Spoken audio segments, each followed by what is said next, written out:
خاتم النبیین محمد الامین وعلی آلہ وصحبہ اجمعین، اما بعد فاعوذ باللہ من الشیطان الرجیم، بسم اللہ الرحمن الرحیم۔ قال جل وعلا قل یا اہل الکتاب لستم علی شیء حتی تقیموا التوراة والانجیل وما انزل الیکم من ربکم، صدق اللہ العظیم۔ رب اشرح لی صدری ویسر لی امری واحلل عقدۃ من لسانی یفقہوا قولی۔ جس کتابچے کا مطالعہ کر رہے ہیں اس میں قرآن مجید کے جو حقوق مسلمانوں پر بیان کیے گئے ہیں ان میں سب سے پہلا حق تھا کہ اسے مانا جائے جیسا کہ ماننے کا حق ہے۔ اس کے ضمن میں دو اصطلاحات کو ہم نے سمجھنے کی کوشش کی، ایمان اور تعظیم۔ دوسرا حق کہ اسے پڑھا جائے جیسے کہ پڑھنے کا حق ہے۔ اس کے ضمن میں بھی دو اصطلاحات کا ہم نے خاص طور پر مطالعہ کیا، تلاوت اور ترتیل۔ تیسرا حق کہ اس کو سمجھا جائے جیسے کہ سمجھنے کا حق ہے۔ اس کے ضمن میں بھی دو اصطلاحات، تذکر بالقرآن اور تدبر قرآن۔ اب جو چوتھا حق ہے کہ اب اس پر عمل کیا جائے جیسے کہ عمل کرنے کا حق ہے۔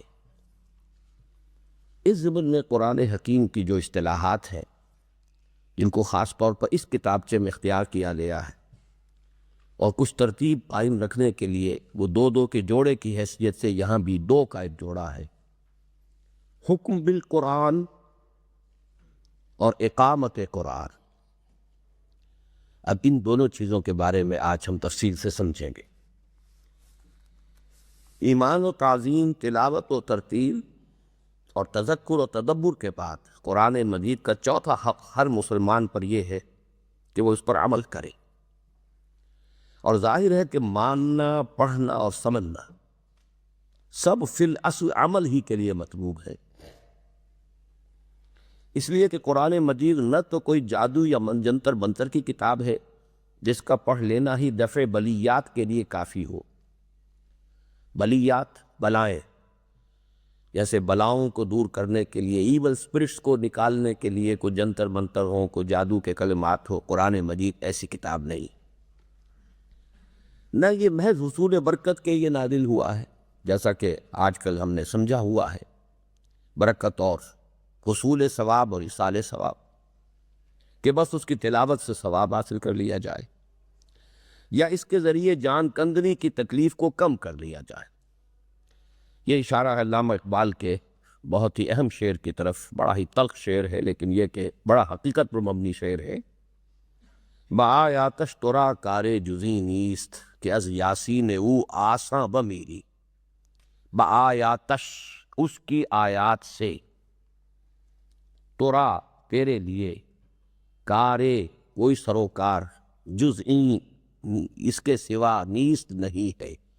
آیات قرآنی سے اے مسلمان تمہیں اس کے سوا کوئی اور سروکار نہیں رہا کہ از یاسین او آساں بمیری، کہ اس کی یاسین، سورہ یاسین کے ذریعے آسانی کے ساتھ مر سکو، آسانی کے ساتھ تمہاری جان نکل جائے۔ کسی شخص کو کہ جو نزع کے عالم میں ہو، یاسین پڑھ کر سنائی جائے تاکہ دم آسانی سے نکل جائے۔ اس سے آگے یہ ہے کہ نہ ہی یہ محض تحقیق و تدقیق کا موضوع ہے کہ اسے صرف ریاضت ذہنی کا تختہ مشق اور آفرینیوں اور خیال آرائی، نکتہ آفرینیوں اور خیال آرائیوں کی جولانگاہ بنا لیا جائے۔ یعنی ایک علمی مشغلہ بھی ہو سکتا ہے کہ ایک انسان جو ہے اس میں نئے سے نئے نکتے، علمی نکات تلاش کر رہا ہے، بیان کر رہا ہے۔ اگر یہ سب کچھ کر رہا ہے لیکن اس پر عمل نہیں کر رہا تو معلوم ہوا کہ اس کا یہ سارا کچھ کھیل جو ہے یہ محض ذہن عیاشی ہے، سوائے ایک ذہن عیاشی کے اس سے کچھ حاصل نہیں۔ اسی لیے اس کی بھی نفی کی گئی۔ اور نہ ہی یہ محض تحقیق و تدقیق کا موضوع ہے۔ تحقیق کے کیا معنی ہے؟ حق کو تلاش کرنا، کسی شے کو، حق کو، باب تفعیل سے اس کا مصدر بنے گا تحقیق، حق کا حصول۔ اسی طرح تدقیق، دال قاف قاف جو آتا ہے عربی زبان میں مادہ، وہ آتا ہے باریکی کے لیے، دقت نظر، باریک بینی، کوئی شخص جو ہے بڑی باریک چیزوں کو بھی دیکھ سکتا ہو، باریک حقائق کو بھی دیکھ سکتا ہو، تو اسے ہم کہتے ہیں بہت دقت نظر کہاں مل گئی۔ تو تدقیق اس کو کہتے ہیں، باریک بینیاں اور نقطہ آفرینیاں، کہ اس سے صرف ریاضت ذہنی کا تختہ مشق اور نقطہ آفرینی اور خیال آرائیوں کی جولانگاہ بنا لیا جائے، بلکہ جیسا کہ اس سے پہلے عرض کیا جا چکا ہے، یہ ہوتل للناس یعنی انسانوں کے لیے رہنمائی ہے، اور اس کا مقصد نزول صرف اس طرح پورا ہو سکتا ہے کہ لوگ اسے واقعتاً اپنی زندگیوں کا لائحہ عمل بنا لیں۔ یہی وجہ ہے کہ خود قرآن حکیم اور اس ذات اقدس نے جس پر یہ نازل ہوا صلی اللہ علیہ وسلم اس بات کو بالکل واضح فرما دیا ہے کہ قرآن پر عمل نہ کیا جائے تو اس کی تلاوت یا اس پر غور و فکر کے کچھ مفید ہونے کا کیا سوال، خود ایمان ہی معتبر نہیں ہوتا۔ چنانچہ قرآن مجید نے دو ٹوک فیصلہ سنا دیا، وَمَن لَّمْ يَحْكُم بِمَا أَنزَلَ اللَّهُ فَأُولَٰئِكَ هُمُ الْكَافِرُونَ، اور جو فیصلہ نہ کرے اس کے مطابق جو اللہ نے نازل فرمایا تو ایسے ہی لوگ تو کافر ہو۔ اب چونکہ میں نے جو آیات شروع میں تلاوت کی ہے یہ سب سورہ مائدہ کے ایک رکوع میں آئی، وَمَن لَّمْ يَحْكُم بِمَا أَنزَلَ اللَّهُ فَأُولَٰئِكَ هُمُ الظَّالِمُونَ، اور ظالم کا لفظ جو ہے قرآن مجید کی عام اصطلاح میں آتا شرک کے لیے، ان الشرک لظلم عظیم، یہ آپ درس نمبر 3 میں پوری بحث پڑھ چکے ہیں۔ تو گویا کہ کہا جا رہا ہے کہ جو لوگ فیصلہ نہیں کرتے اللہ کی اتاری ہوئی شریعت یا قانون کے مطابق، جو اللہ نے اتارا ہے اس کے مطابق، تو وہی تو مشرک ہیں۔ پھر دہرایا گیا فاولائک هم الکافرون، وہی تو کافر ہیں۔ بالکل اس انداز کی ہے اصل میں علامہ اقبال نے جو قرآن مجید کے اسلوب جو ہے اور انداز جو ہے وہ اختیار کیے ہیں اپنے اشعار میں۔ خدا سے بتوں سے تجھ کو امیدیں، خدا سے نو امیدی، مجھے بتا تو صحیح اور کافری کیا ہے۔ اگر آپ قرآن مجید کے مطابق فیصلے نہیں کرتے تو کافری اور کس شے کا نام ہے؟ فاولئک هم الکافرون، پھر وہی تو کافر ہے۔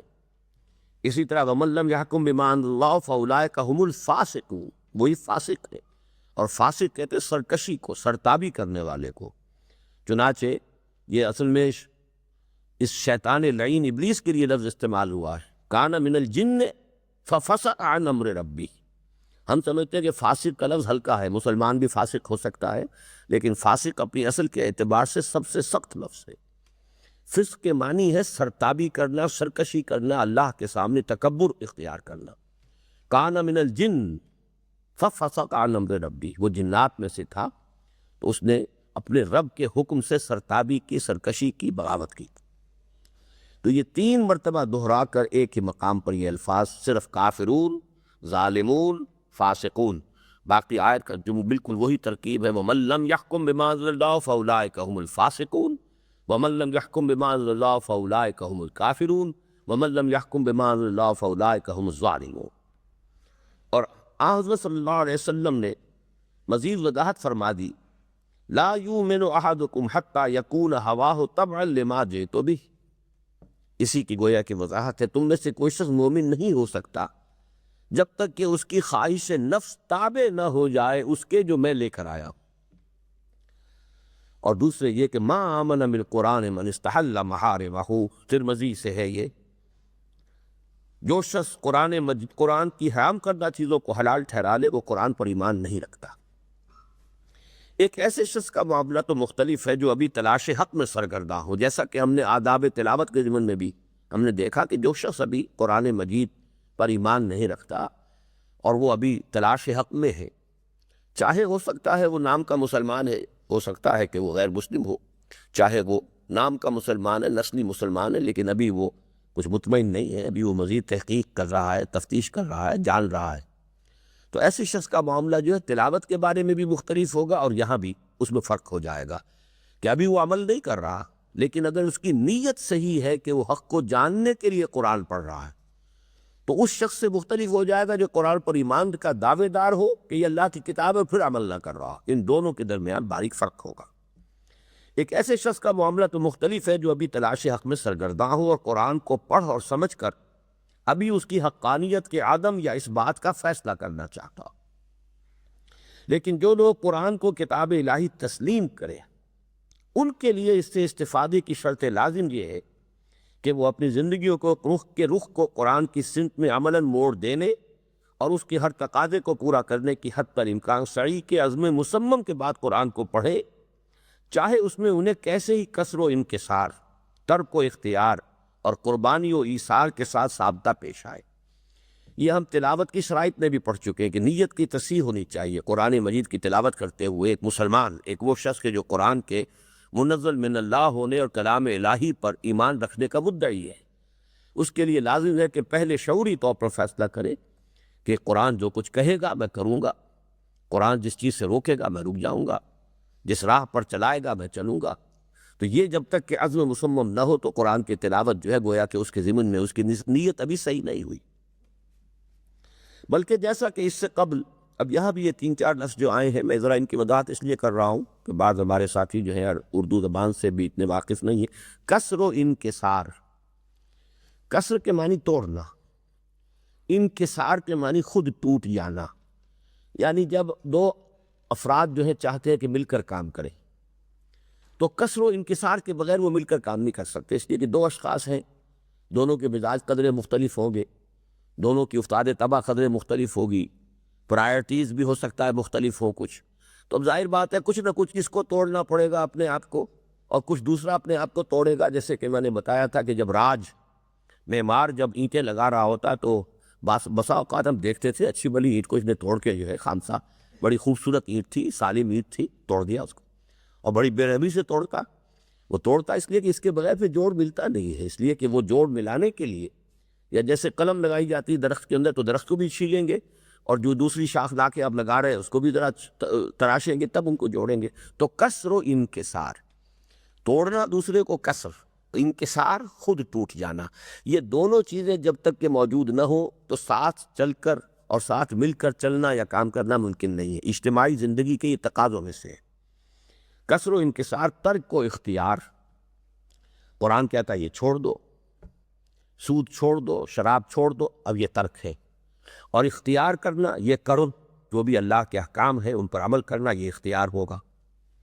اور قربانی و ایثار، آپ کو اپنی بہت سی خواہشات کی قربانی دینی پڑے گی، آپ کو اپنے بہت سے مفادات کی قربانی دینی پڑے گی، اپنے وقت کی قربانی دینی ہوگی۔ اور ایثار کے لفظی معنی ہے ترجیح دینا۔ ایثار ہمارے ہاں جو استعمال ہوتا ہے اس کا اصل مفہوم سمجھ لیجئے، ایثار دوسرے کو ترجیح دینا۔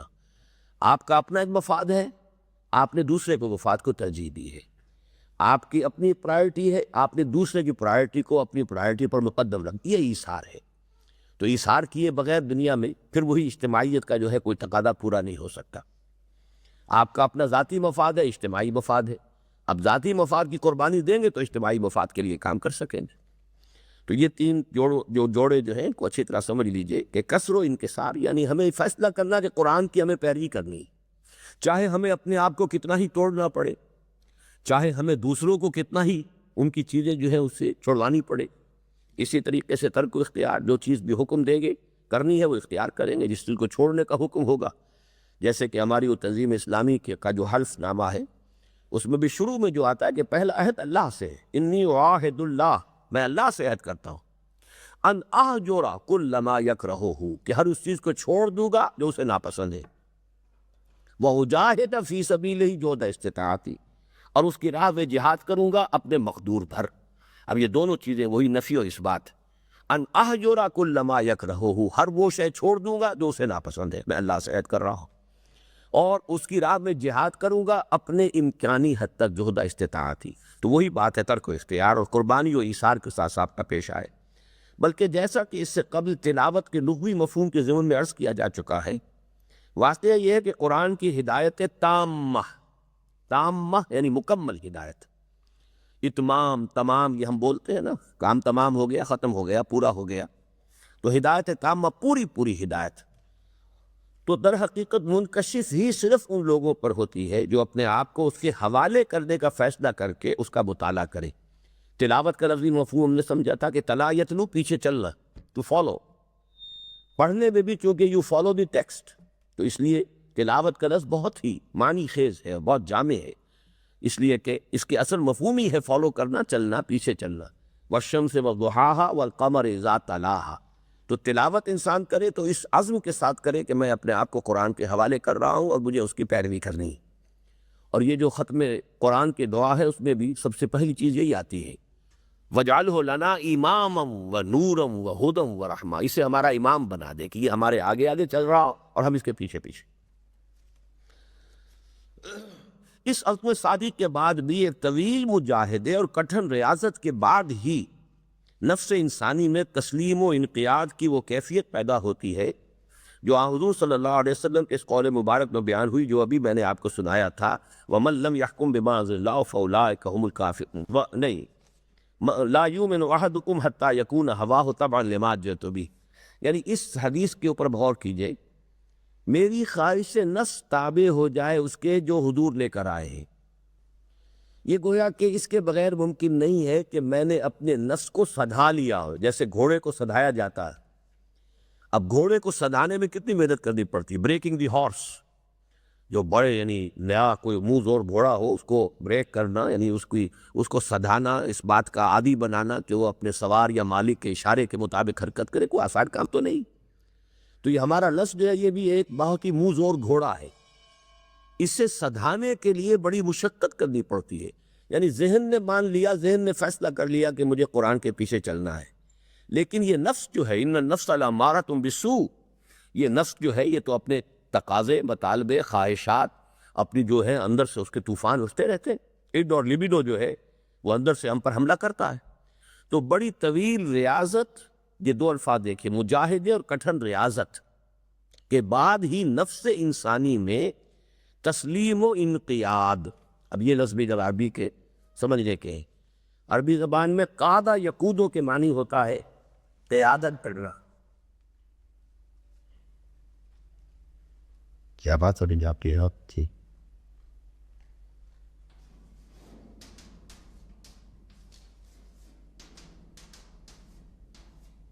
اور کس سے بنتا ہے؟ قائد، قائد اعظم۔ آج کل میں کتاب پڑھ رہا ہوں، جنا آف پاکستان، بہت ہی ذکیر کتاب ہے اسٹینلے والپورٹ کی، اور بہت عمدہ کتاب۔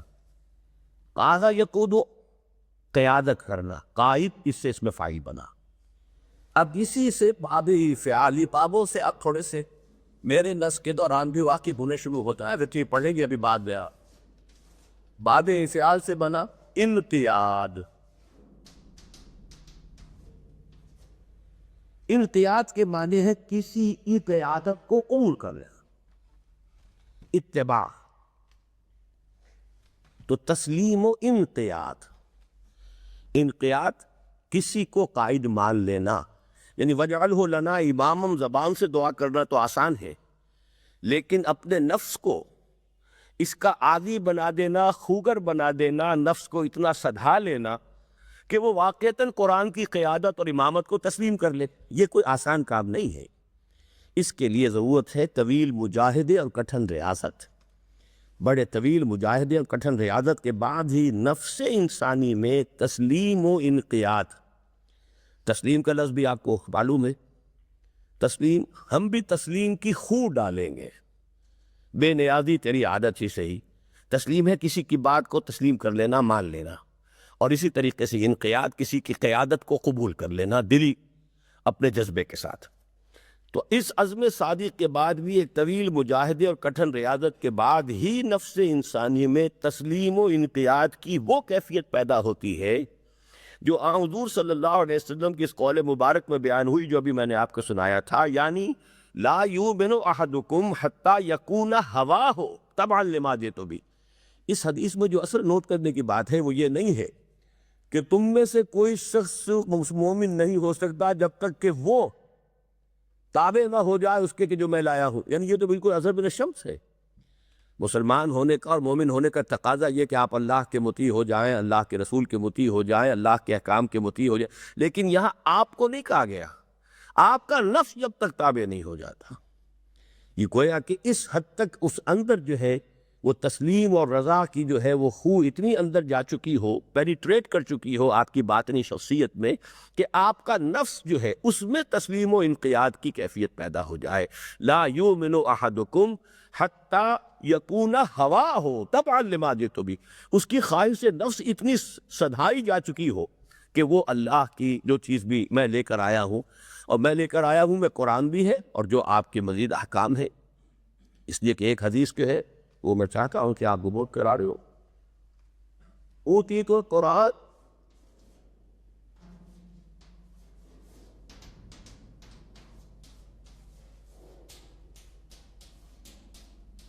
وَمِثْلُهُ مَعَهُ،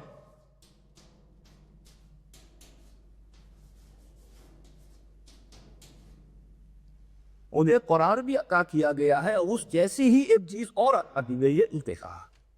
یعنی اللہ تعالیٰ نے باطنی بصیرت عطا کی ہے مجھے. اللہ تعالیٰ کی طرف سے قرآن کے علاوہ وحی خفی مجھے ہوتی رہتی ہے، مجھے الہام ہوتے رہتے ہیں، مجھے کشف ہوتا ہے، مجھے رات کو خواب سچے آتے ہیں، وہ بھی نبی کا خواب بھی وحی ہے.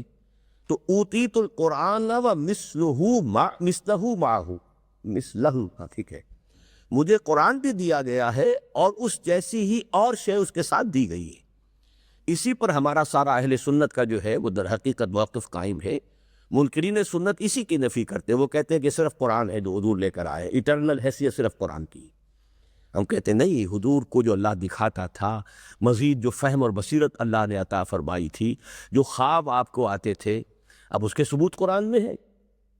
حضرت ابراہیم علیہ السلام نے، جیسے کہ پہلے بھی میں نے عرض کیا تھا، صرف خواب کی بنا پر حضرت اسماعیل کو ذبح کرنے کا فیصلہ کیا ہے. خواب کا ذکر ہے حضور کا، جس پر کہ آپ نے وہ سفر کیا تھا کہ جس میں کہ پھر صلح حدیبیہ ہوئی ہے، آپ نے دیکھا لَقَدْ صَدَقَ اللَّهُ رَسُولَهُ الرُّؤْيَا بِالْحَقِّ. تو نبی کے لیے وہی خفی جو ہے وہ بھی محفوظ ہوتی، اور نبی کے لیے خواب بھی، نبی کے لیے الہام بھی، نبی کے لیے بصیرت باطنی بھی، نبی کا کشف بھی، یہ سب جو ہے اللہ کی طرف سے اور محفوظ ہے. شیطانی عمل دخل اس میں نہیں ہو سکتا، کوئی خلل اندازی شیطان یا نفس نہیں کر سکتا. اس لیے اوتیت القرآن و مثلہ معہ، مجھے قرآن بھی دیا گیا ہے، اس جیسی اور شے بھی دی گئی. بہرحال اس کے حوالے سے سمجھ لیجئے کہ جب تک اس سب، اسی لیے حدیث میں لفظ آیا بما جئت بہ، جو کچھ میں لے کر آیا ہوں.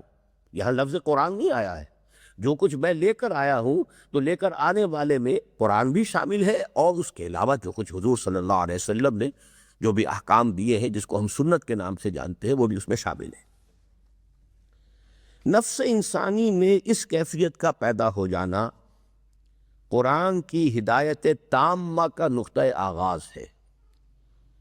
یعنی یہ کہ جب تک نفس میں یہ کیفیت پیدا نہ ہو جائے، تسلیم و انقیاد، اس وقت تک تو گویا کہ ہدایت کا آغاز ہوگا ہی نہیں. پھر جو جو اس کتاب سے تمسک بڑھتا جاتا ہے، اللہ تعالیٰ کی طرف سے مزید اضافہ ہوتا چلا جاتا ہے.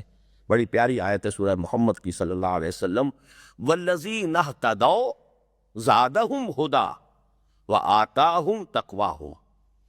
جو لوگ ہدایت پر آ جاتے ہیں، اللہ ان کے ہدایت میں اضافہ کرتا رہتا ہے، ان کے تقویٰ کے اندر اضافہ کرتا رہتا ہے. گویا کہ ہدایت کا ایک جو ہے منیمم وہ تو ضروری ہے، اور وہ یہ ہے کہ آپ نے یہ تسلیم کر لیا، قبول کر لیا، قرآن کو اپنا امام مان لیا، قرآن کے بارے میں یہ بات آپ کے ذہن میں آ گئی اور آپ کے دل نے تسلیم کر لیا کہ یہ اللہ کا کلام ہے. اب اس پر آپ نے عمل شروع کیا، تو جیسے جیسے آپ عمل کریں گے، آپ کے ایمان میں بھی اضافہ ہوگا، ہدایت میں بھی اضافہ ہوگا، معرفت میں بھی اضافہ ہوگا. وَالَّذِينَ اهْتَدَوْا زَادَهُمْ هُدًى وَآتَاهُمْ تَقْوَىٰ.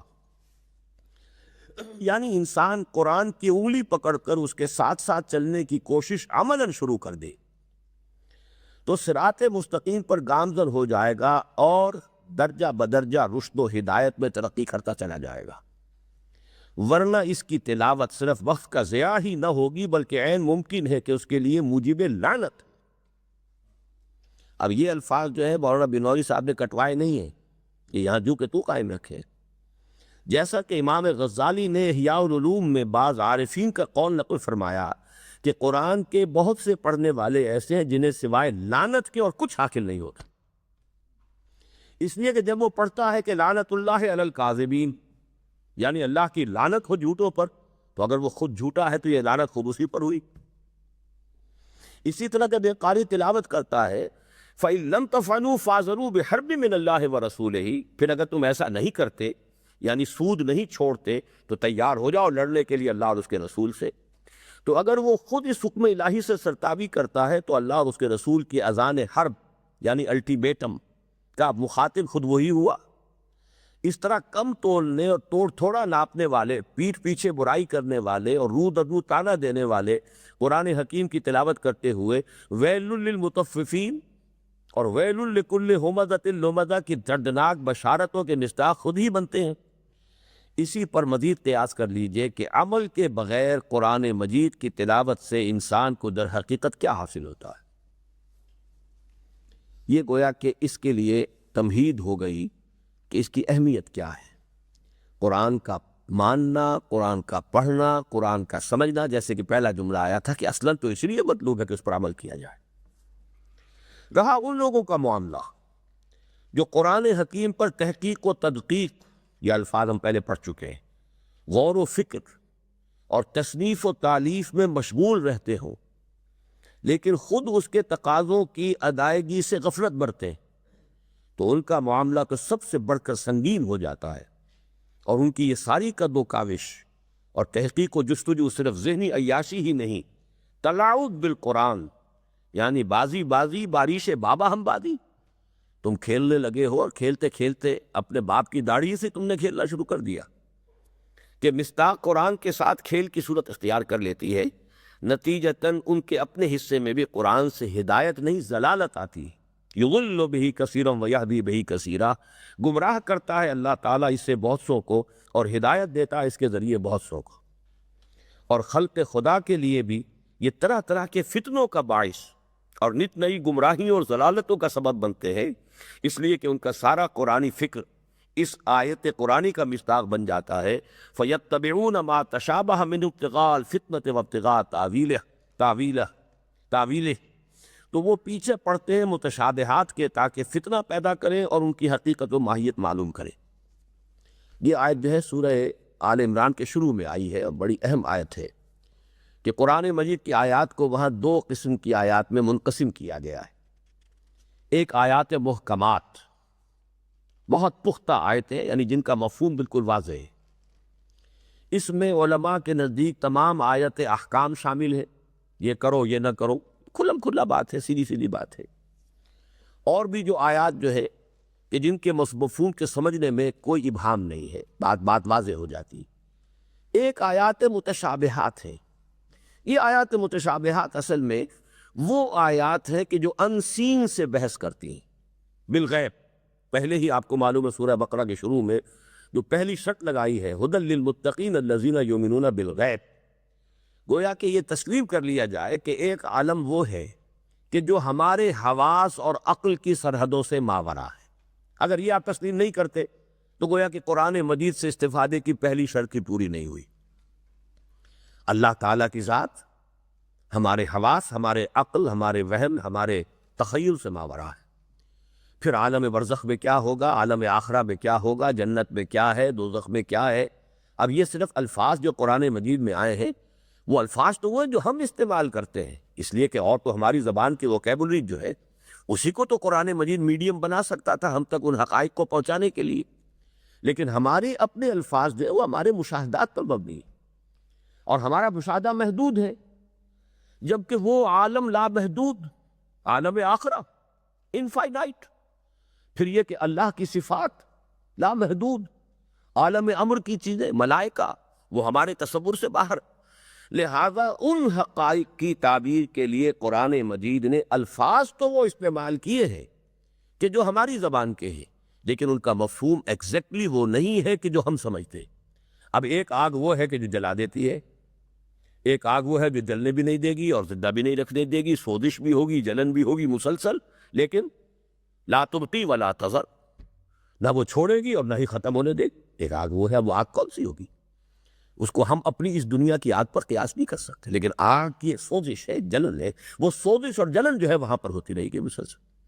اسی طریقے سے جب حدیث آتی ہے کہ جنت کی نعمتیں وہ ہیں ما لا عین رات ولا اذن سمعت وما خطر علی قلب بشر، یہ آپ نے شاید وہ جو چوتھا درس ہے اس میں یہ آیت جو ہے، یہ حدیث بھی آ چکی ہوگی، آپ نے نوٹ کی ہوگی، وہ آپ پڑھ چکے ہیں کہ حقیقی نعمتیں تو وہ ہیں کہ جو نہ کسی آنکھ نے دیکھی، نہ کسی کان نے سنی، نہ کسی انسان کے دل پر ان کا کوئی خیال ہی وارد ہوا۔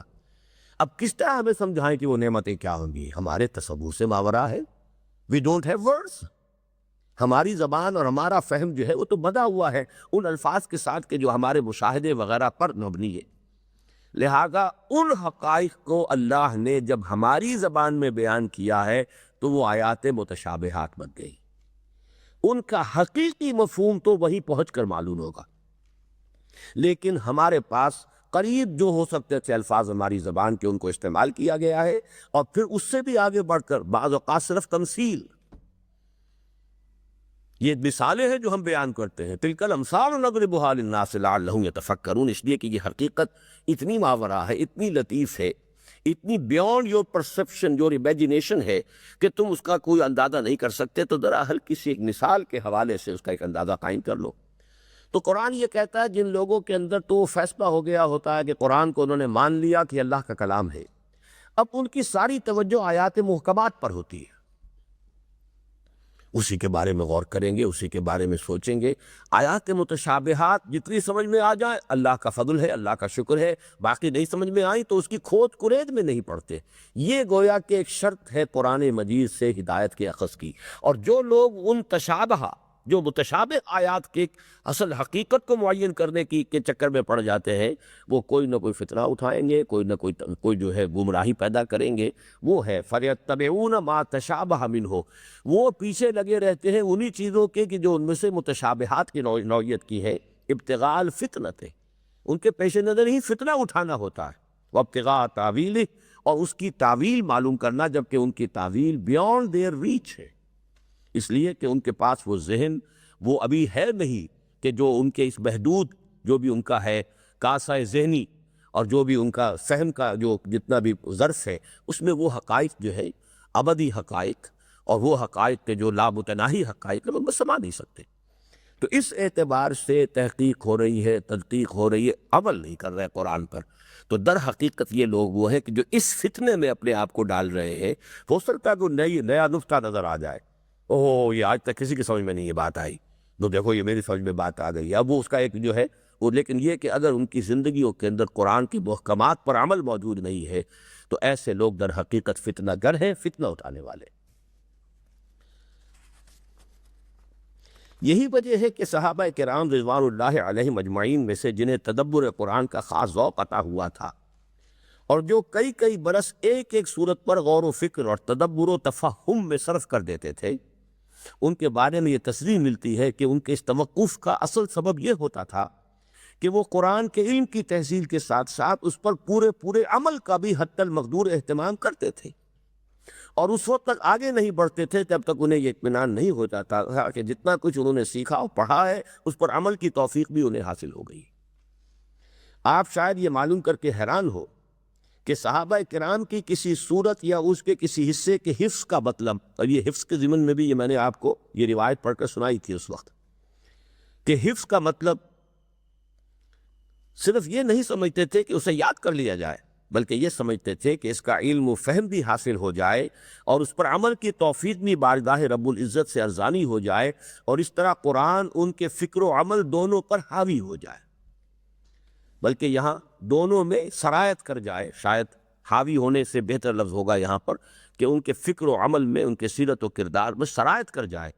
اس لیے کہ علامہ اقبال نے بہت ہی عمدہ تعبیر اختیار کی ہے کہ چوں بجاں در رفت جاں دیگر شوت، جب یہ قرآن کسی کے اندر اتر جاتا ہے، چوں بجاں در رفت، جب یہ قرآن کسی کی جان کے اندر چلا جاتا ہے، کسی کے وجود میں، اس کی سیرت میں، اس کی شخصیت میں، اس کی ذہنیت میں وہ سرایت کر جاتا ہے، تو یہ سرایت کر جانا بہتر لفظ ہے، چوں بجاں در رفت جاں دیگر شوت، تو جان اور ہی جان ہو جاتی ہے، یعنی یہ کہ جان میں اندر کی اس کی شخصیت میں، کیوں بھائی سو رہے ہو؟ ذرا سیدھے ہو کے بیٹھو، الرٹ ہو کر، ورنہ تو سو گئے دوبارہ۔ یعنی میں کچھ نہ کچھ اردو کے الفاظ بھی سمجھا رہا ہوں، تو میرا یہ خیال ہے کہ کاپی اور پینسل لے کر بیٹھا کرو، تاکہ ان چیزوں کو اگر نوٹ کرتے جاؤ گے تو it will add to it vocabulary انشاءاللہ۔ اگر اس طرح بیٹھے رہو گے تو پھر یہ کہ زیادہ فائدہ نہیں ہوگا۔ مجھے معلوم ہے تمہیں دقت ہوتی ہے، لیکن یہ کہ اس دقت کو you have to find it out, okay? آئندہ سے ذرا اس کا اہتمام کرو۔ آپ شاید یہ معلوم کر کے حیران ہو کہ صحابہ کرام قرآن کی کسی صورت یا اس کے کسی حصے کے حفظ کا مطلب صرف یہ نہیں سمجھتے تھے کہ اسے یاد کر لیا جائے، بلکہ یہ سمجھتے تھے کہ اس کا علم و فہم بھی حاصل ہو جائے، اس پر عمل کی توفیق بھی بارگاہ رب العزت سے ارزانی ہو جائے، اور اس طرح قرآن ان کے فکر و عمل دونوں پر حاوی ہو جائے یا دونوں میں سرایت کر جائے۔ تو میں وہ شعر آپ کو سنا رہا تھا، چوں بجاں در رفت جاں دیگر شود، یعنی جان اور ہو جاتی، پہلے کچھ اور تھی اب کچھ اور ہو گئی، یعنی اندر سے شخصیت کی ایک تبدیلی ہو گئی، ٹرانسفارمیشن آف پرسنالٹی۔ پہلے ان کی ویلیوز کچھ اور تھی اب کچھ اور ہیں، پہلے سوچ کا رخ کچھ اور تھا اب کچھ اور ہے، پہلے ایمبیشنز کچھ اور تھی اب کچھ اور، ایمبیشنز اب بھی ہے لیکن ایمبیشنز کا میدان بدل گیا۔ جیسے میں نے کہا تھا مسابقت تو ہونی چاہیے، انسان میں ترقی ہوتی ہے مسابقت کے جذبے سے، لیکن مسابقت فلیتنافس وفی ذالک فلیتنافس المتنافسون، تو چاہیے کہ مقابلہ اور مسابقت کرنے والے اس میدان میں مسابقت کریں، آئیں آگے۔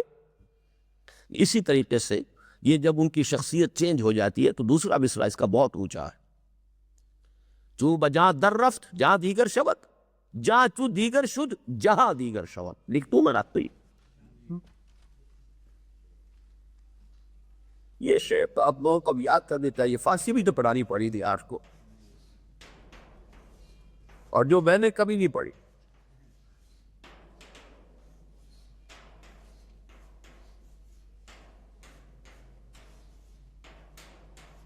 چوں بجا در رفت جہاں دیگر شبت،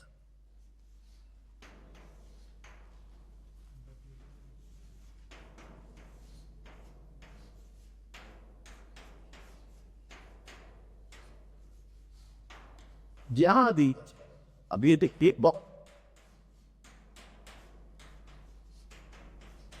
اس کے دونوں مفہوم ہیں۔ When you are changed from within, the whole universe changes for you. اب اس کو صحیح، when you are changed from within, the whole universe changes for you. اس کا ایک مفہوم یہ ہے، اس لیے کہ اب آپ کی دوڑ دھوپ بدل گئی، میدان بدل گیا، پرائرٹیز بدل گئیں، شوق بدل گئے، مسرت اور غم کے معیار بدل گئے، کامیابی اور ناکامی کے جو معیار ہے وہ بدل گئے۔ لیکن دوسرا مفہوم کیا ہے کہ یہ چینج آف پرسنالٹیز عالمی انقلاب کا پیش خیمہ ہے جہاں دیگر شبت، اس لیے کہ ایک شخص کے اندر یہ تبدیلی آئی تو یہ تبدیلی پھر سرایت کرے گی ایک سے دوسرے میں، دوسرے سے تیسرے میں، اس سے پھر وہ ایک جماعت بنیں گے اور وہ جماعت انقلاب برپا کرتی۔ اگر آپ ٹھونستے ہیں اوپر سے کوئی شے، جیسے ضیاء الحق صاحب نے وہ صلاۃ آرڈیننس اوپر سے ٹھونس دیا تھا تو ظہر کی نماز تو ہونے لگی تمام جو آفیسز کے اندر، لیکن جو چپراسی اور کلاس 4 کے امپلائیز کہلاتے وہ کھڑے ہنستے رہتے تھے۔ مجھ سے ایک دفعہ کہا بھی، ایک مرتبہ میں گیا ہوا تھا یہاں جو ریلوے کا ہیڈ کوارٹر ہے، تو آفیسرز کا ایک اجتماع تھا، وہاں میری تقریر تھی، انہوں نے کہا ہم تو یہاں نماز کا اہتمام کرتے ہیں، سب کچھ کرتے ہیں، لیکن یہ لوگ کھڑے ہیں اور دیکھ بلکہ ہنستے ہیں۔ میں نے کہا ہنستے اس لیے کہ انہیں پتہ ہے کہ صاحب بھی جو یہ نماز پڑھ رہا ہے ظہر کی تو عصر کی تو اس نے پڑھنی نہیں جا کر، اور یہ اللہ کی نماز نہیں پڑھ رہا ہے، یہ ضیاء الحق کی نماز پڑھ رہا ہے، اس لیے ہنستے ہیں۔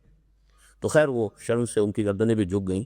تو حقیقت میں یہ باہر سے ٹھوسی جانے والی شے نہیں ہوتی، چوں بجاں درہاں قرآن اندر داخل ہوگا، اندر انقلاب آ جائے گا، اور انسانوں کا یہ اندرونی انقلاب ایک عالمی انقلاب کا پیش خیمہ ہے، چوں جہاں چوں دیگر شد جہاں دیگر شبت۔ اچھا اب یہ ذرا جو بولڈ الفاظ میں لکھے گئے ہیں حروف میں، گویا کہ حفظ قرآن کا مطلب ان کے نزدیک یہ تھا کہ قرآن ان کی پوری شخصیت میں رچ بس جائے اور اس کا نور ہدایت ان کے رگ و پے میں حتیٰ کہ ریشے ریشے میں سرایت کر جائے، وہ لفظ بھی آئی گیا۔ نتیجتاً اس کے الفاظ ان کے حافظے میں، اس کا علم ان کے ذہن میں۔ اب دیکھیے حافظہ اور شے ہے، ذہن اور شے ہے، اس کو ایک دوسرے کے ساتھ کنفیوز نہ کریں۔ Memory is absolutely different.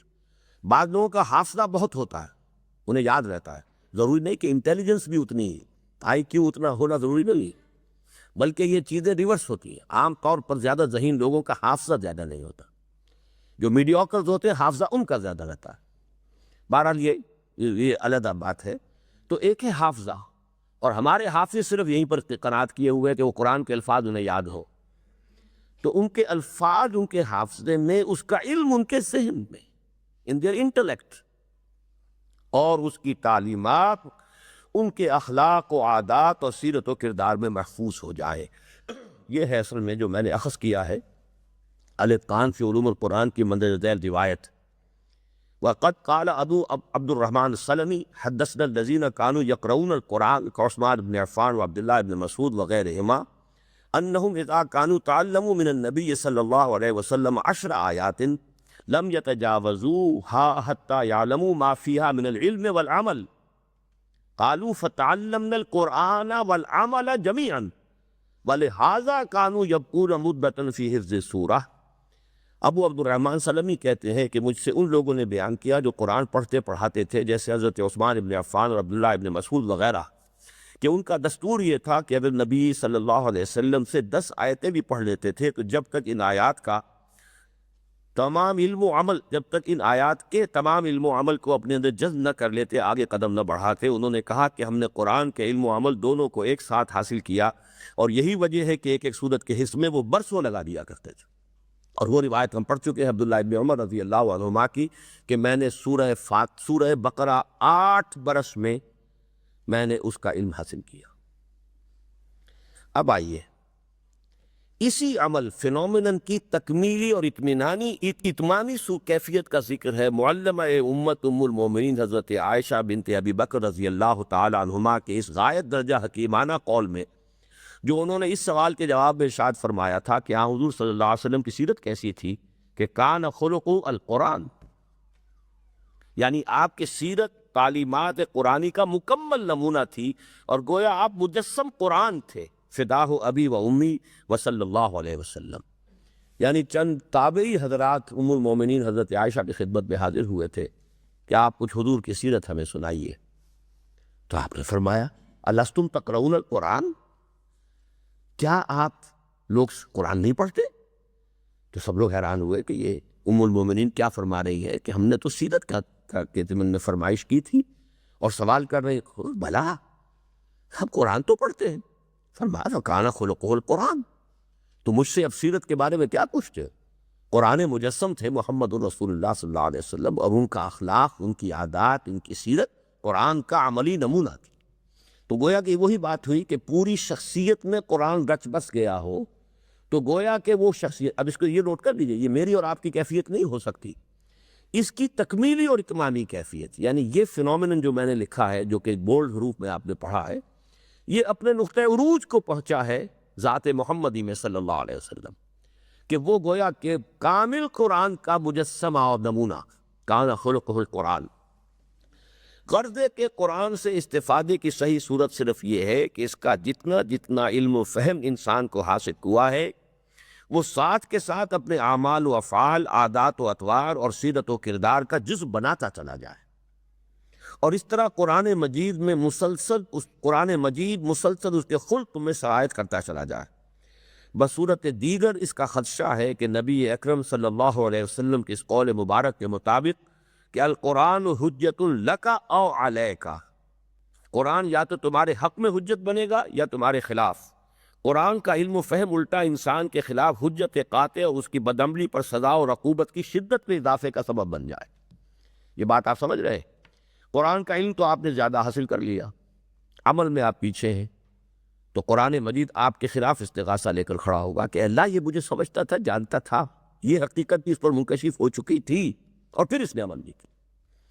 گویا کہ اس اعتبار سے وہ علم قرآن کا اضافہ اس کے لیے وبال جان ہوگا، کہ ایک ہوتا ہے اگنورنس کی پلی انسان لے، اللہ مجھے معلوم نہیں تھا، چلیے کوئی پلی تو بن گئی، کیوں معلوم نہیں تھا؟ تم نے معلوم کرنے کی کوشش کی کہ نہیں کی، سوالات اور ہوں گے، کسی درجے میں ضرور یہ پلی ہے، ignorance of law is no excuse, وہ اس دنیا میں ہے، قیامت میں یقیناً کسی نہ کسی درجے میں اللہ تعالیٰ اس پلی کو قبول کرے گا، بلکہ جن کے ذمے تھا اس کو پہنچانا اور نہیں پہنچایا، اب یہ سارا وبال ان کے اوپر پڑے گا، اور اسی اعتبار سے امت مسلمہ سب سے بڑی مجرم ہوگی اللہ کے اس عدالت کے کٹہرے میں، جبکہ پوری دنیا جو ہے سو کرے گی اور مقدمہ دائر کرے گی، اللہ یہ لوگ خزانے کا سانپ بن کر بیٹھے رہے کہ نہ اس قرآن سے انہوں نے خود استفادہ کیا، نہ نے پہنچایا، بلکہ یہ تو حجاب بن گئے اپنے وجود سے، کہ ان کو دیکھ کر ہم قرآن سے دور ہوئے، جیسے برنارڈ شاہ کا بہت ہی مشہور مقولہ ہے، اس نے کہا کہ میں جب قرآن پڑھتا ہوں تو محسوس کرتا ہوں کہ اس سے بہتر کتاب کوئی ممکن نہیں، لیکن جب مسلمانوں کو دیکھتا ہوں تو مجھے محسوس ہوتا ہے کہ ان سے زیادہ ذلیل قوم کوئی نہیں۔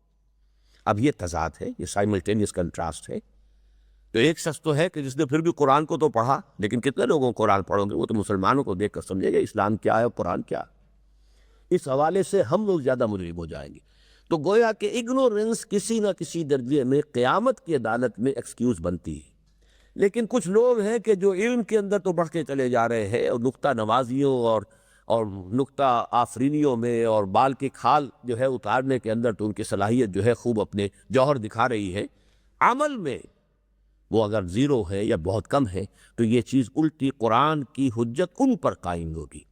یہ لام اور علا کا استعمال یہاں پر نوٹ کر لیجیے، اس لیے کہ یہ ہمارے اس پورے منتخب نصاب میں اب آپ جب پہنچیں گے وہ شہادت علی الناس والے موضوع پر تو یہ بہت اہم بحث ہوگی کہ حروف جائی میں سے لام آتا ہے کسی شے کے حق کے اور علا آتا ہے کسی شے کے خلاف۔ القرآن حجت لک،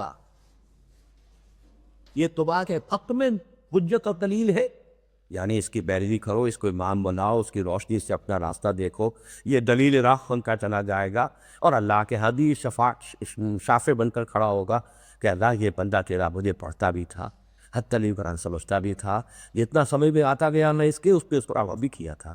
تو یہ گویا کہ شفیع ہوگا ہمارا قیامت کے دن، حجت اللہ کا او علیہ کا، یا یہ تمہارے خلاف یہ استغاثہ دے کر آئے۔ اسی دلیل سے شہادت کا لفظ ہے، شاہد کا گواہی دی، لام کے ساتھ ہوگا تو کسی کے حق ہوئے، اور علا کے ساتھ ہوگا کہ کسی کے خلاف۔ ظاہر بات ہے پر گواہی جو ہے یہ اس کے دو سائیڈز ہیں۔ اب ایک مقدمے میں آپ پیش ہو رہے ہیں تو اگر آپ مدعی کے حق میں گواہی دے رہے ہیں تو مدعا علیہ کے خلاف جائے گی، اور مدعا علیہ کے حق میں گواہی دے رہے ہیں تو مدعی کے خلاف جائے گی۔ تو یہ تو لازماً اس کے دو حصے ہیں، شہادت لے، کسی کے حق میں گواہی دینا، دے تو بھی محمد کی صداقت کی گواہی، کونوا قوامین بالقسط شہداء للہ، اللہ کے حق میں گواہی دینے بن کر کھڑے ہو جاؤ۔ اور ایک ہے شہداء علی الناس، لوگوں کے خلاف گواہی۔ لوگوں کے خلاف گواہی کیا ہے؟ اللہ میں نے پہنچا دی تھی بات اس کو، ہی کانٹ پلیڈ اگنورنس، اب یہ تو آپ کے خلاف چلی گئی نا۔ اگر کسی نے کھڑے ہو کر یہ گواہی دے دی کہ اللہ میں نے اسے یہ بات پہنچا دی تھی، now is responsible, he is accountable, تو یہ اس کے خلاف گواہی پڑ رہی ہے، اور یہی گواہی تمام انبیاء دیں گے، اے اللہ ہم نے بات تیری پہنچا دی تھی، ناؤ دے آر ریسپانسبل۔ اسی لیے حضور نے گواہی لی تھی اپنے خطبہ حجۃ الوداع میں، الا هل بلغت، کیا میں نے پہنچا دیا؟ اور گواہی کا جواب آیا انا نشہد انک قد بلغت وادیت ونصحت، حضور ہم گواہ ہیں آپ نے حق اپنا فرض ادا کر دیا۔ پھر آپ نے اللہ کی طرف، آسمان کی طرف انگلی اٹھائی، اشارہ کیا آڈینس کی طرف، اللہم اشہد، اللہ تو بھی گواہ رہے، جس کو میں کہا کرتا ہوں سائی آف ریلیف، جیسے کوئی بڑا بھاری بوجھ تھا کاندھے پر، آج وہ میرا بوجھ اتر گیا، اے سائی آف ریلیف، اب یہ بوجھ تمہارے کندھوں پر آ گیا، فَلْيُبَلِّغِ الشَّاهِدُ الْغَائِبَ، اب جو یہاں موجود ہیں ان کے ذمے ہے، جنہوں نے گواہی دی ہے کہ میں نے انہیں پہنچا دیا، اب ان کے ذمے ہے ان کو پہنچانا جو یہاں نہیں۔ تو یہ لام اور علا کا استعمال جو ہے بہت اہم ہے، یہ شہادت علی الناس کا مفہوم جو ہے اس کے بغیر سمجھ میں نہیں آتا۔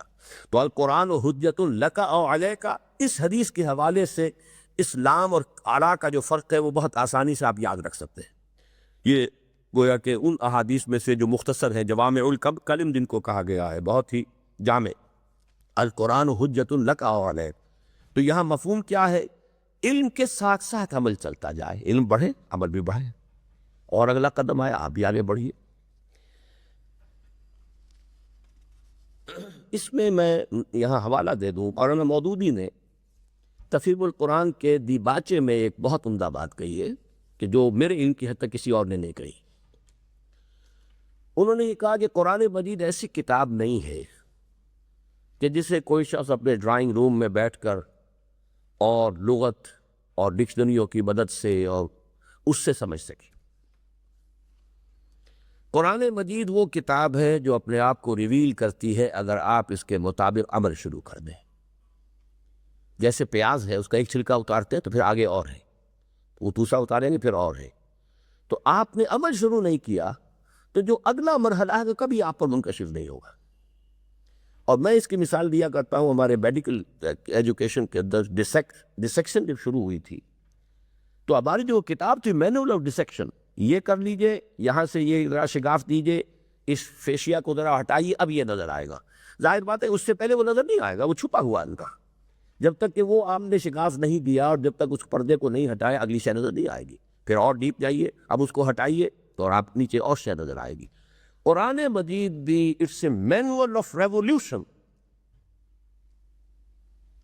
مینول آف ڈسیکشن کے مقابلے میں نے یہ مینول آف ریولیوشن کا لفظ جو ہے میں نے قرآن مجید کے لیے وضع کیا. اعلی انقلاب بھی میں کہتا ہوں اس کو.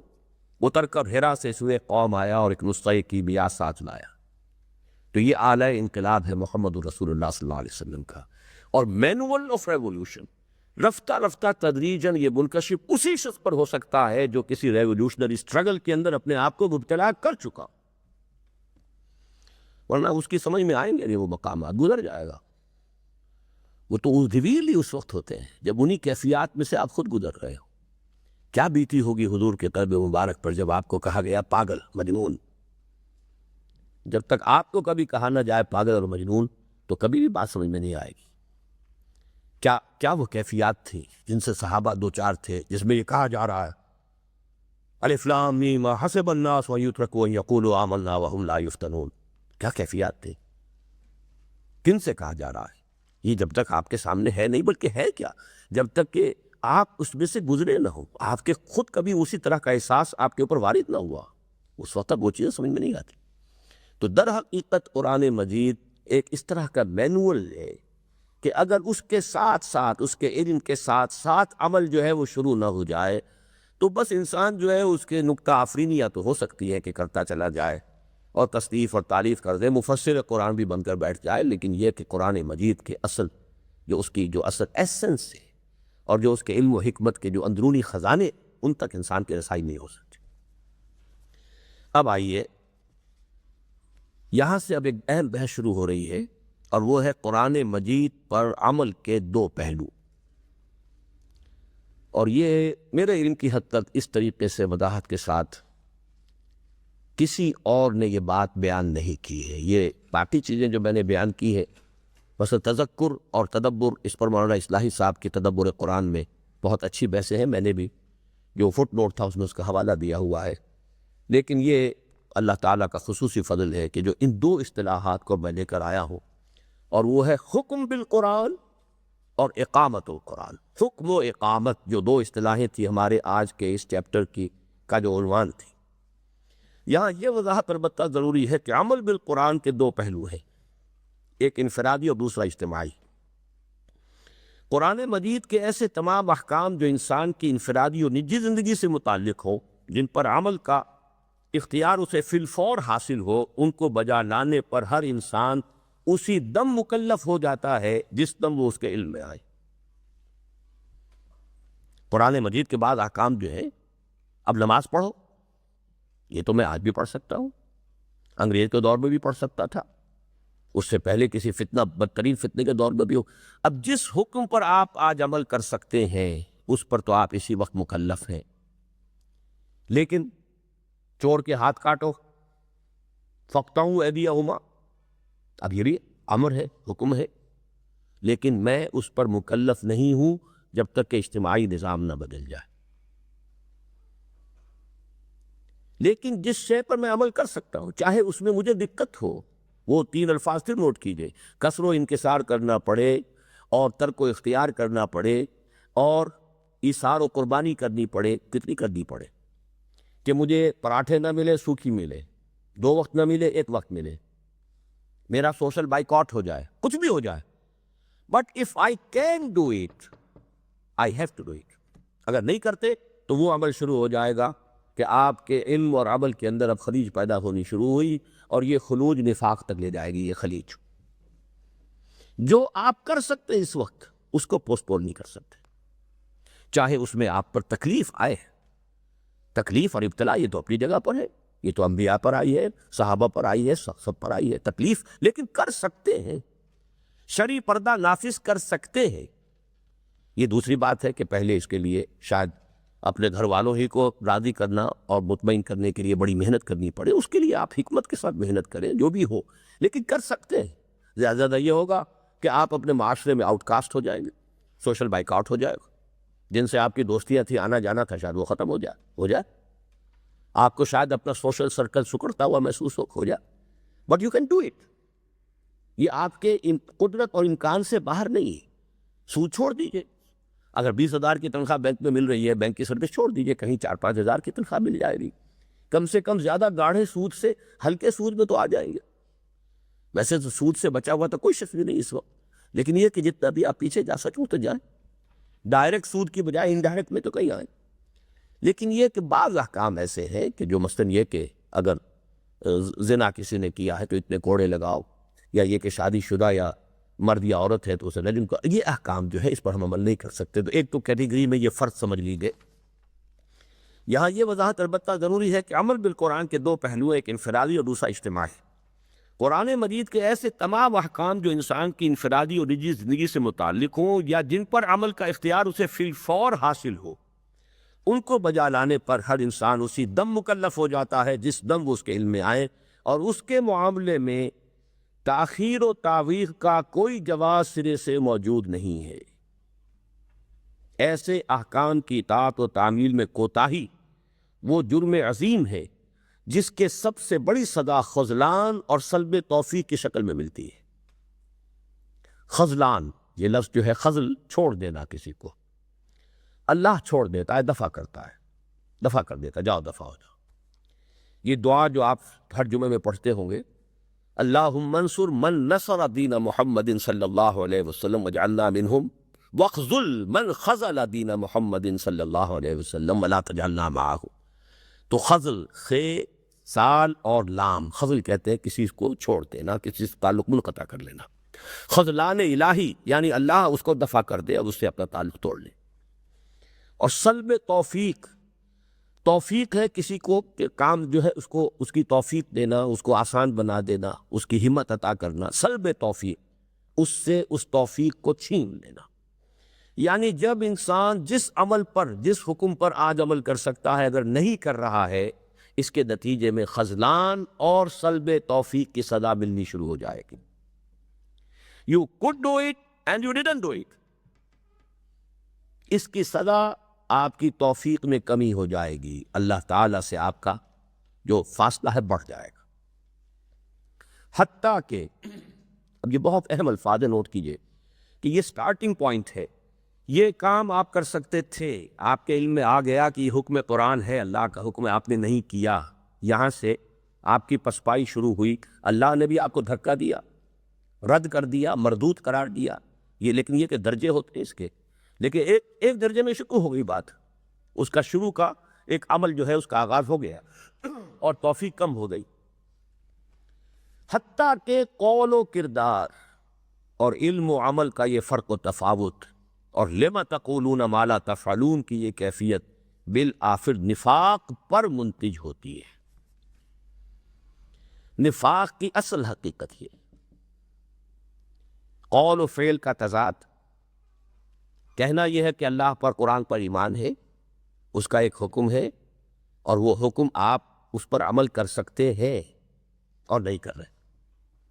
کیوں نہیں کر رہے؟ نفس کی کوئی خواہش ہے، دولت کی محبت ہے، دنیا کی محبت ہے، یا رشتہ داری کی محبت ہے، جو بھی کچھ ہے، کوئی بھی سبب ہے، لیکن جس حکم قرآن پر عمل کیا جا سکتا ہے اور نہیں کر رہے، اس سے آپ کا ایک عمل شروع ہو جائے گا سلب توفیق اور خذلان الہی، جس کا انتہائی پھر درجہ جو ہے نفاق ہے۔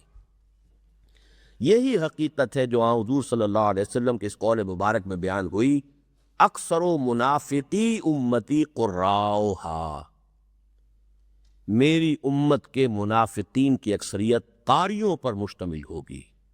اور قاری ہم پڑھ چکے ہیں، شروع میں یہ لفظ آپ کو یاد ہوگا کہ دور نبوی میں قاری ان کو نہیں کہتے تھے جیسے آج کل کے ہمارے قاری ہیں، خیر عالم عرب کا قاری جو ہے وہ تو بہرحال عربی جانتا ہے، سمجھتا ہے میں کیا پڑھ رہا ہوں، اسی لیے ان کی قرأت جو ہے اس کے اندر ایک علیحدہ رنگ ہوتا ہے بالکل. وہ زیر و بم جو ہوتا ہے وہ تو اسی لیے ہوتا ہے کہ وہ عبارت کو سمجھتے ہوئے پڑھ رہے ہیں. کہ ہمارے قاری جو ہیں جنہوں نے عربی پڑھی نہیں، قاری ہیں بہت بڑے، تو وہ قاری نہیں تھے. قاری کہلاتے تھے اس زمانے میں وہ لوگ جو عالم قرآن تھے. تو جو عالم قرآن ہے اور عمل نہیں کر رہا ہے وہ سب سے زیادہ نفاق کی زد میں ہے. جس کا علم کم تھا غریب کا، وہ جیسا کہ میں نے کہا تھا اگنورنس آف لا کسی نہ کسی درجے میں ایکسکیوز ہے، اس کی رسپانسبلٹی اس درجے میں کم ہے. لیکن جو عالم ہو گیا ہے، جس نے سمجھ بھی لیا ہے، پڑھ بھی لیا ہے، اور اس دور کے پڑھنے کا مطلب یہ کہ عربی ان کی اپنی زبان تھی، لہذا اس کے اندر جہاں تک احکام کا تعلق ہے اس میں تو کہیں تحقیق و تدقیق کی ضرورت نہیں تھی. they knew it. پھر اگر اس میں کمی ہو رہی ہے تو یہی کمی ہے جو درجہ بدرجہ آگے بڑھ کر یہ نفاق کی شکل اختیار کرتی ہے. اکثر و منافقی امتی قراؤہا، میری امت کے منافقین کی اکثریت قاریوں پر یعنی عالم قرآن کے عالموں پر مشتمل ہوگی. مسند احمد ابن حنبل کی یہ روایت ہے. لہذا سلامتی کی ایک ہی راہ ہے اور وہ یہ کہ قرآن کا جس قدر علم بھی انسان کو حاصل ہو اس پر وہ حتی الامکان فوری طور پر عمل شروع کر دے. یہاں نوٹ پڑھ لیجئے، واضح رہے کہ یہاں قراء سے مراد معروف معنی میں محض قاری نہیں بلکہ ان میں وہ عالم بھی شامل ہے جو قرآن پڑھنے پڑھانے میں مشغول رہتے ہوں لیکن اس پر عمل نہ کرے. رہے دوسری قسم کے احکام، یعنی وہ جو ایسے اجتماعی معاملات سے متعلق ہوں جن پر ایک فرد کو کلی اختیار حاصل نہیں ہوتا، تو ان کے بارے میں ظاہر ہے کہ ہر شخص بجائے خود مسئول و مکلف نہیں ہوتا. یعنی میں نے مثالیں دی، چور کا ہاتھ کاٹو فاقطعوا ایدیہما، السارق والسارقۃ فاقطعوا ایدیہما، چوری کرنے والا مرد ہو یا عورت ہو ان کا ہاتھ کاٹو. اب یہ حکم میں بھی پڑھتا ہوں، آپ بھی پڑھتے ہیں، لیکن انفرادی سطح پر نہ میں مکلف ہوں نہ آپ مکلف ہیں. تو اس لیے عرض کیا یہاں پر کہ ہر شخص بجائے خود مسئول و مکلف نہیں ہوتا، اگرچہ وہ اس پر ضرور مکلف ہے کہ اپنی امکانی حد تک حالات کو بدلنے اور ایسا اجتماعی ماحول برپا کرنے کی سعی و جہد کرے جس میں پورے کا پورا قرآن سمویا جا سکے اور اس کے تمام احکامات کی مکمل تنفیذ کی جا سکے. ان حالات میں اس کی یہ کوشش اور جد و جہد معذرتاً الی ربکم اور ان اجتماعی احکامات کی بالفعل تعمیل کی قائم مقام ہو جائے گی. یہ بہت عمدہ اور بہت اہم نکتہ ہے. قرآن کے اس حصے پہ میں عمل نہیں کر سکتا، پڑھ رہا ہوں، لیکن میں اپنی امکانی جد و جہد کر رہا ہوں کہ ایک انقلاب برپا ہو، نظام تبدیل ہو اور ایسا ماحول قائم ہو جائے جس میں پورے قرآن کو قائم کیا جا سکے. میری یہ جد و جہد گویا کہ کفارہ بن گئی یا قائم مقام ہو گئی اس پر عمل کرنے کی. یہ بات بہت منطقی ہے، بہت سمجھنے کی ہے کہ ہم اس وقت جن احکام پر عمل کر سکتے ہو تو کرنا، سود چھوڑنا، جو بھی احکام ہیں نہیں اور امر کے وہ ہمیں کرنے ہیں. اس وقت جو ہم نہیں کر سکتے اس کا بدل یہ ہے، اس کے قائم مقام جد و جہد ہوگی کہ ماحول بدلا جائے تاکہ پورا قرآن سمویا جا سکے. ایک قرآن ہے جو آپ کی انفرادی سیرت میں سمویا جا گئے، وہ ہم پڑھ چکے. قرآن کے الفاظ آپ کے حافظے میں، اس کا مفہوم آپ کے ذہن میں، اس کی جو تعلیم ہے وہ آپ کی سیرت و کردار میں سراج کر جائے. اب ایک ماحول ہے، اجتماعی نظام ہے، اس پورے میں قرآن کو سمو دینا گویا کہ وہ اجتماعی احکام کی تنفیذ بھی بتمام و کمال ہو جائے. اس کے لیے ایک جد و جہد کی ضرورت ہے.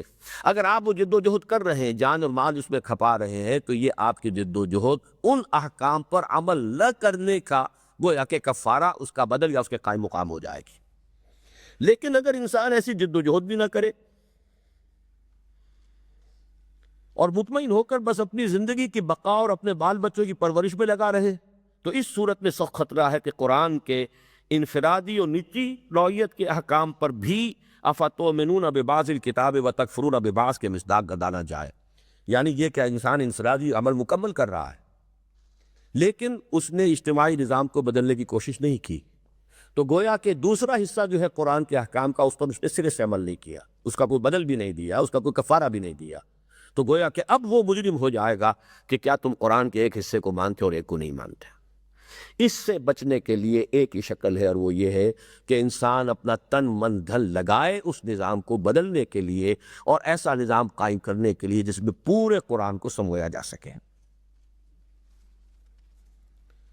سورہ بقرہ آیت نمبر 84 سے، اصل میں یہاں دو آیتوں سے جو حوالے آئے ہیں، تو معذرتاً الی ربکم یہ ہے سورۃ الاعراف آیت نمبر 164، اور جب کہا ان میں سے ایک گروہ نے کہ کیوں نصیحت کرتے ہو ایسے لوگوں کو جنہیں اللہ تعالیٰ ہلاک اور شدید عذاب میں مبتلا کر کے رہے گا، تو انہوں نے جواب دیا تاکہ پروردگار کے یہاں ہمارا عذر قبول ہو، اور پھر کیا عجب کہ وہ خدا سے ڈر ہی جائیں۔ یہ بڑا اہم مقام ہے سورہ اعراف کا، کہ ایک خاص بستی تھی جو کہ سمندر کے کنارے آباد تھی، یہودی وہاں کوئی قبیلہ آباد تھا، تو اب وہ جو سبت کے احکام تھے کہ آپ کوئی کام نہیں کر سکتے ہفتے کے روز، مجھے ابھی بتایا ایک صاحب نے کہ وہ امریکہ میں رہتے ہیں، اسی علاقے میں، بروکلن کے علاقے میں، کہ جہاں یہودی بھی ہے، آمنے سامنے ان کا مکان اور یہودیوں کا، تو وہ کہتے ہیں کہ ہمیں سبت کے دن بجلی کا بٹن آف کرنا یا آن کرنے کے لیے بھی انہوں نے ہماری ڈیوٹی لگائی ہوئی ہے کہ ہم یہ کام بھی نہیں کر سکتے ہفتے کے روز۔ یعنی کاروبار کا معاملہ جو ہے وہ تو دوسرا ہے، لیکن جو مذہبی لوگ وہاں آباد ہیں، جو اصل میں بروکلن کے علاقے میں ہے، وہ سب کے سب جو ہے بڑے کٹر اور اپنی شریعت پر عمل کرنے والے ہیں۔ تو یہ کہ وہ یعنی ایک خاص وقت انہوں نے مقرر کر رکھا ہے کہ اس وقت آ کے ہمارے کے بٹن آف کر دینا، کیونکہ اس کے لیے بھی وہ سمجھتے ہیں کہ ان کے اس حکم کے خلاف۔ لیکن یہ کہ اس قبیلے کے اندر کچھ لوگوں نے یہ ہیلا شروع کر دیا کہ ہفتے کے روز مچھلیاں پکڑتے تو نہیں تھے، اس لیے کہ مچھلیوں کو اللہ تعالیٰ نے وہ سکس سینس تو دی ہوئی ہے ہر ایک کو، انہیں پتہ چل گیا کہ ہفتے کا ایک دن ایسا ہے جس میں ہمیں کوئی کچھ نہیں کہتا، تو اس دن وہ خوب آتی ہے اور ساحل کے قریب بٹکیلیاں کر رہی ہے، چھلانگیں لگا رہی ہے پانی سے، جیسے کبھی آپ نے کماڑی پہ کھڑے ہو کر دیکھا ہوگا کوئی مچھلی ایک چھلانگ لگاتی ہے پھر پانی میں وہ غوطہ لگاتی ہے۔ اب وہ بیچارے دیکھتے تو تھے، پکڑ نہیں سکتے، ہفتہ ہے کیا کریں، اور اتوار ہوا اور وہ سب کے سب ڈیپ واٹر میں چلی گئی، کوئی مچھلی ہے ہی نہیں۔ تو اب انہوں نے یہ کیا کہ ہفتے کے دن ساحل سمندر کے قریب گڑھے کھودے اور سمندر سے پانی اس میں لے آئے، مچھلیاں بھی آ گئی، اور وہ بند کر دیے ان کے جو یعنی سمندر سے تعلق تھا، تو اب یہ تالاب ان کے بن گئے۔ ہفتے کے دن مچھلی پکڑی تو نہیں، لیکن لگے رہے ساری اسی دندے کے اندر کہ وہ کھود بھی رہے اور پانی لا بھی رہے ہیں۔ یہ گویا کہ شریعت کے ساتھ تلاعب ہے، کھیل ہے، کہ اصل تو مقصد یہ تھا کہ تم اس دن کوئی کام نہ کرو، اللہ کے لیے خالص کر لو، اس کو عبادت کرو، تورات پڑھو، کوئی اور وعظ و نصیحت کی بات ہو، ذکر کی بات ہو، اس دن کوئی کام دنیاوی نہیں کرنا۔ تو مچھلی تو نہیں پکڑی لیکن اپنی ساری وقت جو ہے لگا دیا اس کام میں۔ لیکن وہ قوم 3 حصوں میں تبدیل ہو گئی، تقسیم ہو گئی۔ ایک وہ جو بالفعل یہ کام کر رہے تھے، وہ تو خیر مجرم تھے ہی کھلم کھلا۔ ایک وہ کہ جو کر تو نہیں رہے تھے لیکن روکتے بھی نہیں تھے۔ ایک وہ کہ جو خود بھی نہیں کر رہے تھے اور روک بھی رہے تھے، خدا کے بندو باز آ جاؤ، کیا کر رہے ہو، غلط کام کر رہے ہو، شریعت کا تم مذاق اڑا رہے ہو۔ تو جو وہ درمیانی لوگ تھے وہ کہنے لگے کیوں اپنے آپ کو ہلکان کرتے ہو، لما تعظون قوما اللہ مہلکہم، یہ لوگ اب ماننے والے نہیں، یہ باز آنے والے نہیں، یہ تم کہہ کر اپنے آپ کو ہلکان کر رہے ہو، اب تو یہ ہلاک ہو کر ہی رہیں گے، اللہ کا عذاب آ کر رہے گا۔ تو وہ لوگ جو نہی عن المنکر کا فریضہ مسلسل سرانجام دے رہے تھے، انہوں نے جواباً یہ کہا قالوا معذرۃ الی ربکم ولعلہم یتقون، ایک تو ہمیں تو عذر پیش کرنا ہے اپنے حضور، اپنے رب کے حضور، کہ ہم روکتے رہے، یہ تو ہمارا فرض ہے کہ ہم روکتے رہے، ہمیں تو عذر پیش کرنا ہے، معذرۃ الی ربکم، ہم اپنے رب کے حضور جا کر معذرت تو پیش کر سکیں گے کہ اے اللہ ہم نے روکنے کی کوشش کی ہے، اور دوسرے یہ کہ تم کیسے کہہ سکتے ہو کہ یہ نہیں مانیں گے، لعلہم یتقون، کیا پتہ کسی کے دل میں خوف خدا پیدا ہو ہی جائے، کوئی ان میں سے باز آ ہی جائے، how can you be sure, ہو سکتا ہے اس میں سے 1 کو آپ بچا لیں، 2 کو بچا لیں، 6 کو بچا لیں، تو کام جاری رکھنا چاہیے۔ تو یہ وہی ہے کہ وہ لوگ اگر یہ جانو اپنا کھپا رہے ہیں، محنت کر رہے ہیں، تو چاہے وہ نظام بالفعل قائم نہ ہو، لیکن ان کی یہ جد و جہد معذرتاً الی ربکم کے مصداق اللہ کے حضور میں ایک معذرت بن جائے گی۔ لیکن وہ لوگ کہ جو جد و جہد بھی نہ کرے، ان کے اوپر یہ آیت جو ہے یہ ثابت ہو سکتی ہے، صادق آ سکتی ہے کہ فتؤمنون ببعض الکتاب وتکفرون ببعض، یہ سورہ بقرہ کی آیت نمبر 84 ہے، بہت سخت آیت ہے کہ کیا تم شریعت کے ایک حصے کو مانتے ہو تو کیا تم ایمان رکھتے ہو کتاب الہی کے کچھ حصے پر، کفر کرتے ہو دوسرے حصے۔ ان الفاظ مبارکہ کے بعد جو تحدید قرآن میں وارد ہوئی، اس کو پڑھتے ہوئے ہر صاحب دل انسان لازماً کانپ اٹھتا ہے، لیکن افسوس کہ ہم نے بیع نہیں یہی روش اختیار کی اور نتیجتاً اس تحدید کا ایک عملی مظہر بن کر رہے، یعنی یہ تو جو کوئی تم میں سے یہ روش اختیار کرے اس کی سزا اس کے سوا اور کیا ہو سکتی ہے کہ دنیا میں اسے ذلیل و رسوا کیا جائے۔ فما جزاء من يفعل ذلك منكم الا خزي في الحیات الدنیا ویوم القیامۃ یردون الی اشد العذاب، اور آخرت میں شدید ترین عذاب میں مبتلا کیا جائے۔ تو جہاں تک تو دنیا کی رسوائی کا تعلق ہے، اس کا تو ایک عبرت ناک نقشہ امت مسلمہ پیش کر ہی رہی ہے۔ رہا اخروی عذاب تو اس کے بھی حقدار بننے میں تو ہم نے کوئی کسر نہیں چھوڑی۔ ویسے اللہ تعالیٰ کا فضل و کرم دستگیری فرما لے تو دوسری بات ہے، ان تعذبہم فإنہم عبادک وإن تغفر لہم فإنک انت العزیز الحکیم۔ اللہ اکبر، کیسی صادق آتی ہے ہمارے حال پر حضور صلی اللہ علیہ وسلم کی حدیث مبارک، ان اللہ یرفع بہذا الکتاب اقواما ویضع بہ آخرین، مسلم عن عمر بن الخطاب، اللہ تعالیٰ اس کتاب عزیز کی وجہ سے کچھ قوموں کو عزت و سربلندی عطا فرمائے گا اور دوسروں کو ذلت و نکبت۔ وہ زمانے میں معزز سے مسلمان ہو کر اور تم خار ہو اور ہم خار ہوئے، میں نے یہاں یہ تم بدل دیا ہے، اور ہم خار ہوئے تارک قرآن کو کھائے۔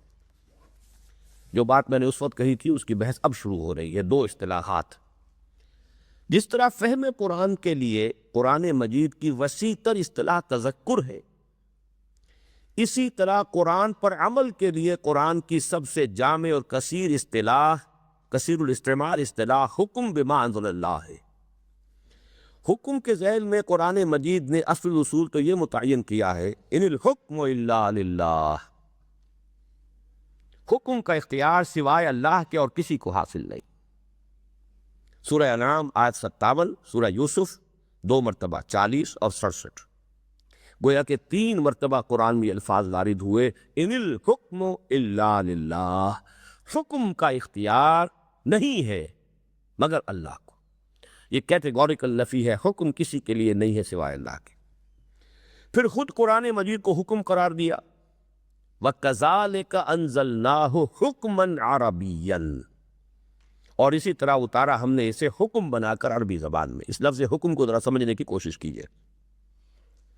اور نبی اکرم صلی اللہ علیہ وسلم کا فرض منصبی یہ قرار دیا، اِنَّا أَنزَلْنَا إِلَيْكَ الْكِتَابَ بِالْحَقِّ لِتَحْكُمَ بَيْنَ النَّاسِ بِمَا أَرَاكَ اللَّهُ، بے شک اتاری ہم نے تجھ پر یہ کتاب حق کے ساتھ تاکہ تو فیصلہ کرے لوگوں کے مابین اس سوجھ کے ساتھ جو اللہ نے تجھ کو عطا فرمائی۔ اب یہاں دیکھیے، اللہ نے اراک اللہ، جو اللہ نے تمہیں دکھایا ہے، یا سوجھ بوجھ جسے ہم کہتے ہیں۔ اور سورہ مائدہ میں 2 ٹوک فیصلہ سنا دیا، جو میں نے شروع میں آج آیات تلاوت کی تھیں، جو لوگ اللہ کی کتاب کے مطابق حکم نہ کریں وہی کافر، ظالم اور فاسق ہے۔ آیات 44، 45، 46 اور 47۔ اب یہاں اصل میں لفظ حکم کو سمجھنے کی کوشش کیجیے، یہ بہت جامع لفظ ہے۔ یہ جو ہے کاف اور میم کا مادہ ہے،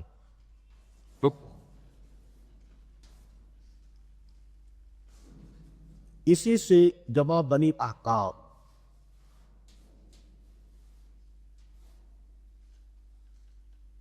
اسی سے ایک طرح سے استحکام،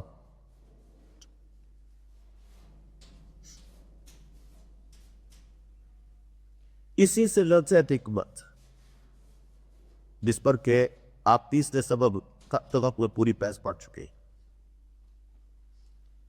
یہ حکم جو ہے اس کو اب 2 حصوں میں بانٹیں گے، تاپلی اور فعل۔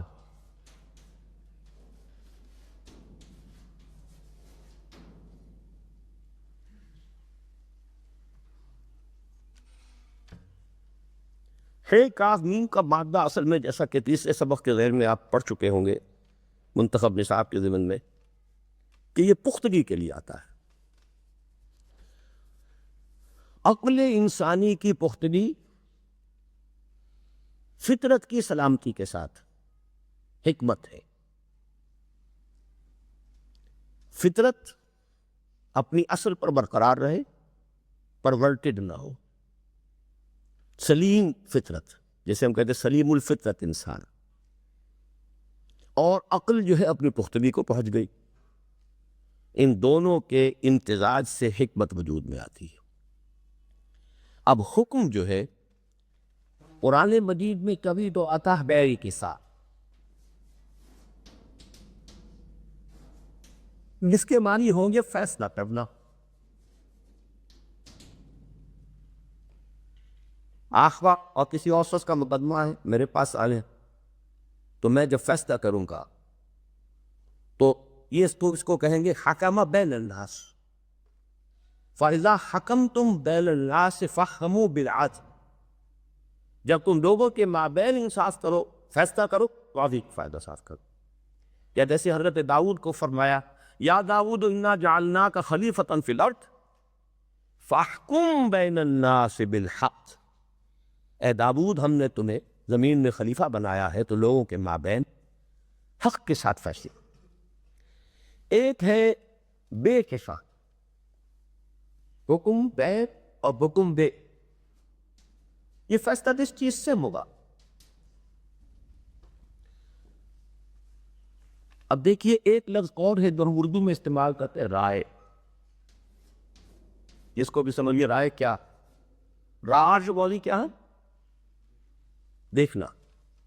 دیکھنا ایک ہے آپ کا خارجی دیکھنا، آپ نے دیکھا کہ یہ روشنی ہے، یہ بلیک بورڈ ہے، یہ پنکھا ہے. ایک ہم کہتے ہیں رویت باطنی. اس رویت باطنی کا نام رائے. میری رائے یہ بنی ہے، کیا مانی؟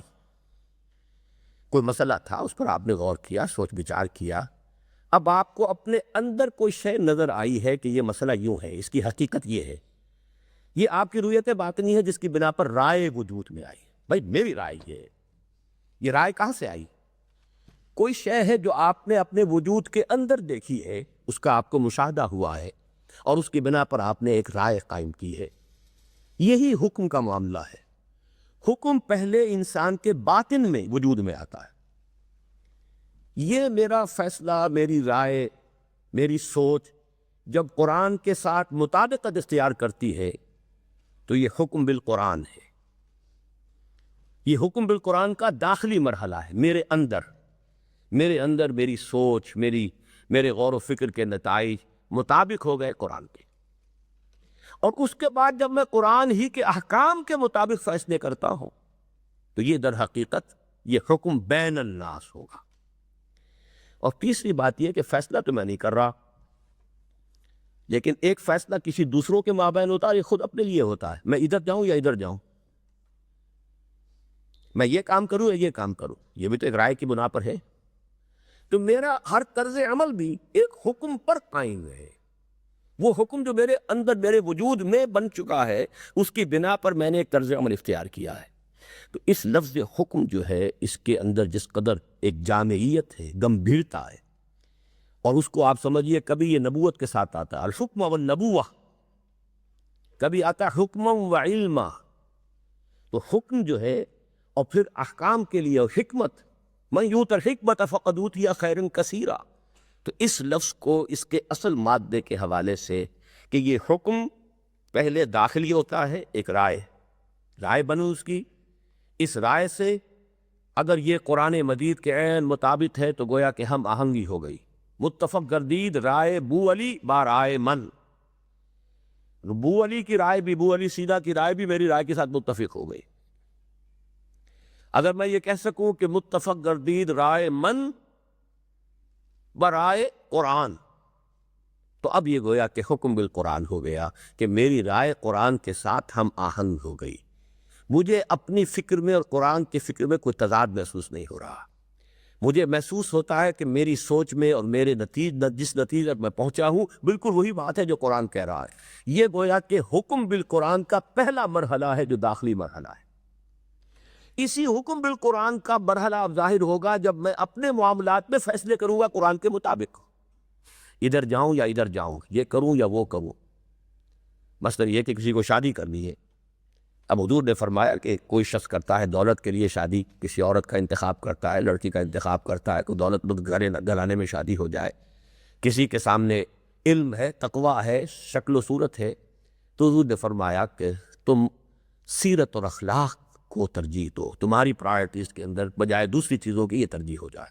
تو ظاہر بات ہے وہ حکم میرا جو ہے، میری رائے جو بنی ہے، وہ در حقیقت میرے چوائس کو ڈیسائیڈ کرے گی. میری وہ رائے جو میرے اندر بنی ہے، میری پرائرٹیز جو طے ہو چکی ہے، وہ میرے چوائس کو ڈیسائیڈ کریں گی.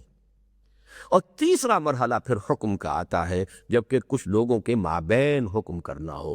تو گویا کہ حکم کا لفظ ایک نہایت وسیع اصطلاح کی حیثیت سے انسان کی ذاتی سوچ، اس کا ذاتی طرز عمل، اور پھر لوگوں کے درمیان فیصلہ کرنے کے مرحلے تک یہ ایک لفظ حکم جو ہے اس تمام مراحل کو کور کر رہا ہے۔ اب پڑھیے ان الفاظ کو۔ حکم کا مفہوم ایک لفظ میں ادا کرنے کی کوشش کی جائے تو وہ لفظ فیصلہ ہی ہو سکتا ہے، لیکن اس کی اصل حقیقت کو سمجھنے کے لیے ضروری ہے کہ یہ بات پیش نظر رہے کہ انسان میں اصل اہمیت کی چیزیں دو ہی ہیں، ایک اس کا فکر اور دوسرے اس کا عمل ہے۔ حکم ایک ایسی جامع اصطلاح ہے جو بیک وقت ان دونوں کا احاطہ بھی کرتی ہے اور خاص طور پر ان کے ربط و تعلق کو واضح اور ان کے مقام اتصال کو نمایاں کرتی ہے۔ میرا فکر، دیکھیے علم اور فکر دو مختلف چیزیں ہیں۔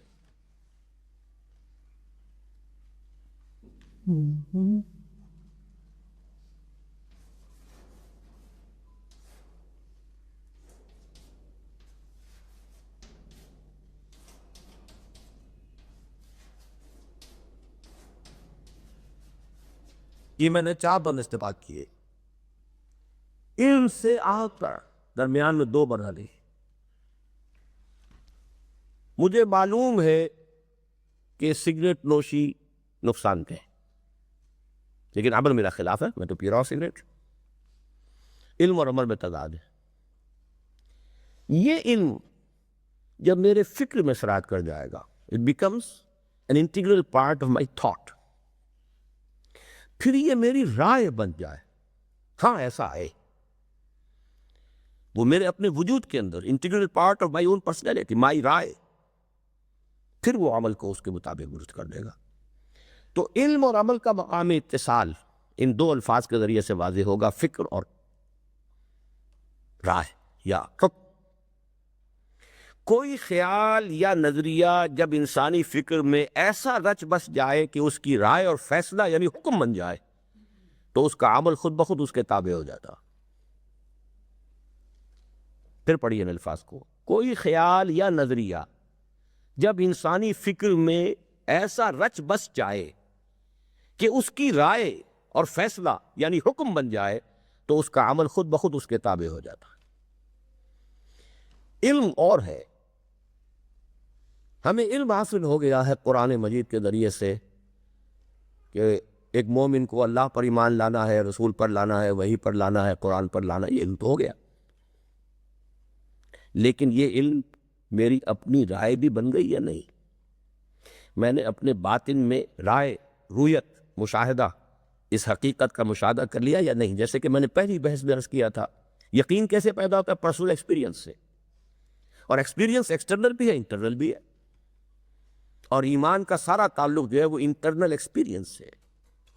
اب اگر یہ چیز میری ایکسپیرینس بن گئی ہے، میں نے اپنے باطن میں دیکھ لیا ہے، یہ میری رائے بن گئی ہے، now it's my own opinion, it becomes my own conviction, and when it takes the form of conviction, my actions, my attitudes, my priorities, everything will be transformed accordingly۔ یہ ہے کوئی خیال یا نظریہ جب انسانی فکر میں ایسا رچ بس جائے کہ اس کی رائے اور فیصلہ یعنی حکم بن جائے تو اس کا عمل خود بخود اس کے تابع ہو جاتا ہے۔ اسی حقیقت کو نمایاں کرنے کے لیے قرآن حکیم نے عمل بالقرآن کے لیے حکم بما انزل اللہ کی اصطلاح استعمال کی۔ پورے قرآن میں قرآن پر عمل کرنے کے لیے عمل بالقرآن کا لفظ نہیں آیا، قرآن پر عمل کرو یہ ہے۔ تو قرآن مجید کی ٹرمینالوجی جو ہے اس کے اندر بڑی گہرائی ہے۔ کیوں کسی لفظ کو اختیار کیا؟ کیوں تلاوت کا لفظ اختیار کیا، قرات کا نہیں کیا؟ قرات بس آیا شروع میں، اس کے بعد ہر جگہ تلاوت آتا، کوئی فرق ہے؟ دونوں عربی کے الفاظ۔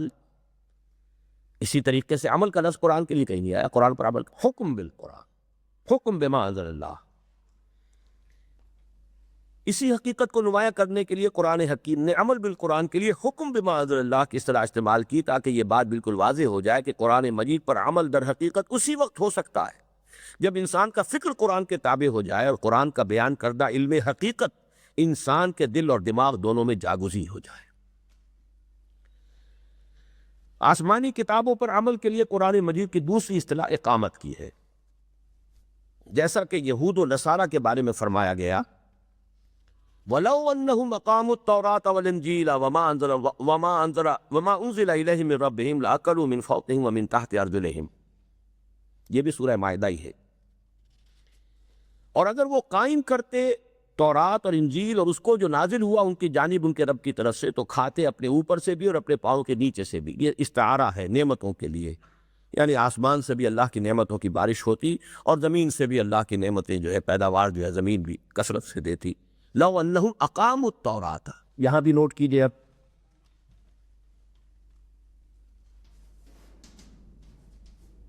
عملکم،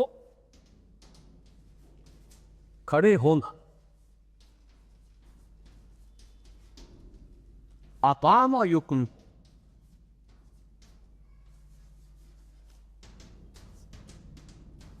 کھڑا کرنا.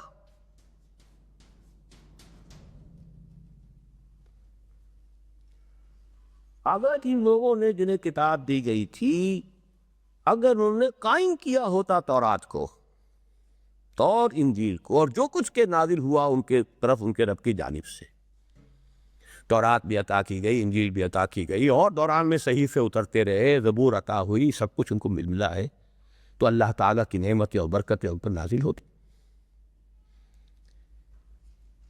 اور اس کے متصل بعد یہ فیصلہ سنا دیا، قل یا اہل الکتاب، اے نبی کہہ دیجئے اے کتاب والو، لستم علی شیء حتی تقیموا التوراۃ والانجیل وما انزل الیکم من ربکم. لستم علی شیء، یہ بڑے ہی عجیب الفاظ ہیں. تم کسی شے پر ہو ہی نہیں، تمہارا کوئی مقام ہی نہیں.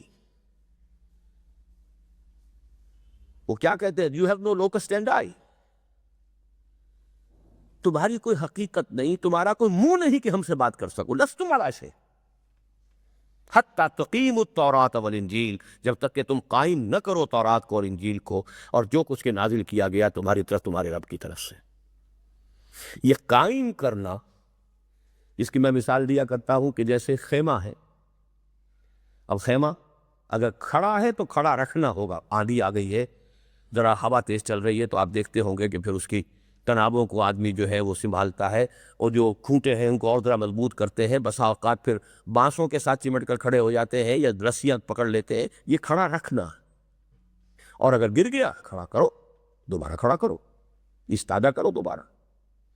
تو اگر وہ حال ہے جیسا کہ خلافت راشدہ میں تھا، دین قائم ہو چکا، حضور نے قائم فرما دیا، قرآن قائم ہو چکا، جو کوئی اللہ کی طرف سے نازل ہوا اب وہ قائم ہے، تو گویا کہ اس کو قائم رکھنے کی جد و جہد تھی. اور جب وہ گر گیا اب اسے قائم کرنے کی جد و جہد ہے. آج میں اور آپ جو ہیں ہمیں یہ پڑھنی چاہیے آیت اس طرح سے، یا اہل القرآن لستم علی شیء حتی تقیموا القرآن وما انزل الیکم من ربکم. ہے قرآن کے ماننے والوں اور قرآن کے پر ایمان کے دعوے داروں، تمہاری کوئی حیثیت نہیں، کوئی مقام نہیں. لستم علی شیء، میں ان الفاظ کی تعبیر اور ترجمانی کرنے سے قاصر ہوں. لستم علی شیء، تمہاری کوئی بنیاد ہی نہیں، جڑ ہی نہیں، موقف نہیں. تم اپنے جگہ پھندے بنے پھرتے ہو. ہم تو امتی ہیں، جو کچھ بھی ہیں محمد کے امتی ہیں، اور ہم تو اللہ کے چہیتے ہیں اور لاڈلے ہیں. امت مرحومہ سے ہمارا تعلق ہے. اور نحن ابناء اللہ واحباؤہ، یہود کا قول کہ ہم تو اللہ کے بیٹوں کی طرح ہیں، بڑے اس کے چہیتے اور لاڈلے ہیں. لستم علی شیء، کن خیالات میں ہو؟ ما درچ خیال مفلک، فلک درچ خیال. تمہارا کوئی موقف نہیں، تمہاری کوئی حقیقت نہیں، تمہاری کوئی جڑ نہیں، کوئی بنیاد نہیں، کوئی حیثیت نہیں. حتیٰ تقیموا التوراۃ والانجیل وما انزل الیکم من ربکم. اب اسی زور شور کے ساتھ مجھے اور آپ کو یہ قرآن، یہ آیت یوں پڑھنی چاہیے اپنے دل میں، یا اہل القرآن، اس لیے کہ اس کتابچے کے آخر میں وہ حدیث آ جائے گی جس میں کہ حضور نے ہمیں اہل قرآن کہا ہے. یا اہل القرآن لا تتوسطوا القرآن واتلوہ حق تلاوتہ فی آناء اللیل والنہار وافشوہ وتغنوہ وتدبروا فیہ لعلکم تفلحون. یا اہل القرآن، ہے قرآن والو. بالکل وہ الفاظ یہاں پر سبسٹیٹیوٹ کیجئے، یا اہل القرآن لستم علی شیء حتی تقیموا القرآن وما انزل الیکم من ربکم. اس لیے یہاں پھر نوٹ کر لیجئے وما انزل الیکم من ربکم. میں آج شروع میں جو حدیث بتائی تھی، صرف قرآن ہی کو قائم نہیں کرنا، قرآن کے ساتھ سنت کو بھی قائم کرنا ہے. سنت بھی منزل من اللہ ہے. یہ ضرور ہے کہ قرآن یہ وحی جلی ہے جو لفظاً لفظاً حرفاً حرفاً محفوظ ہے، اور سنت رسول صلی اللہ علیہ وسلم وحی خفی پر مبنی ہے جو لفظاً محفوظ نہیں ہے، بس مفہوم کے اعتبار سے وہ بھی محفوظ ہے. حکم بما انزل اللہ کا تعلق زیادہ تر افراد کے فکر و عمل سے ہے، جبکہ اقامت ما انزل من اللہ سے مراد خاص طور پر اس نظام عدل اجتماعی کا قیام ہے جو کسی اجتماعیت کے شریک افراد اور کسی معاشرے کے مختلف طبقات کے مابین قسط اور عدل و انصاف پر مبنی توازن کا ضامن ہوتا ہے، اور جس میں بننے کے بعد کسی پر ظلم و عدوان اور بغی و طغیان کا امکان باقی نہیں رہتا، اور سیاسی جبر یعنی پولیٹیکل ڈپریشن اور معاشی استحصال یعنی اکنامک ایکسپلائٹیشن سب کے دروازے بند ہو جاتے ہیں۔ یہی وجہ ہے کہ سورہ مائدہ کی آیت نمبر 66 جو ابھی میں نے آپ کو سنائی ہے، اس میں اقامت ما انزل من اللہ کے ثمرات کے طور پر عمومی خوشحالی اور فارغ البالی کا تذکرہ خاص طور پر کیا گیا۔ لاکلوا من فوقہم ومن تحت ارجلہم۔ اگر اللہ کی کام، اس طرح ایک حدیث ہے، اقامت حد من حدود اللہ،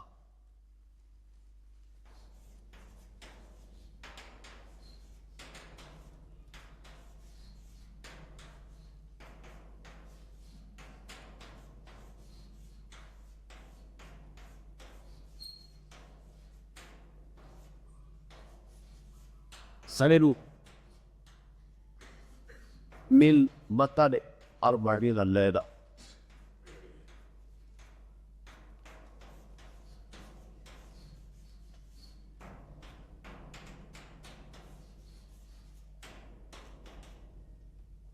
اللہ تعالیٰ کی حدود میں سے کسی ایک حد کو آئین بننا بھی 40 دن کی بارش سے بہتر ہے۔ اب یہ تصور کیجئے صحرا لقدق صحرا ہے، وہاں بارش ہو، تبھی یہ کہ کوئی گھاس واس اگائی ہے،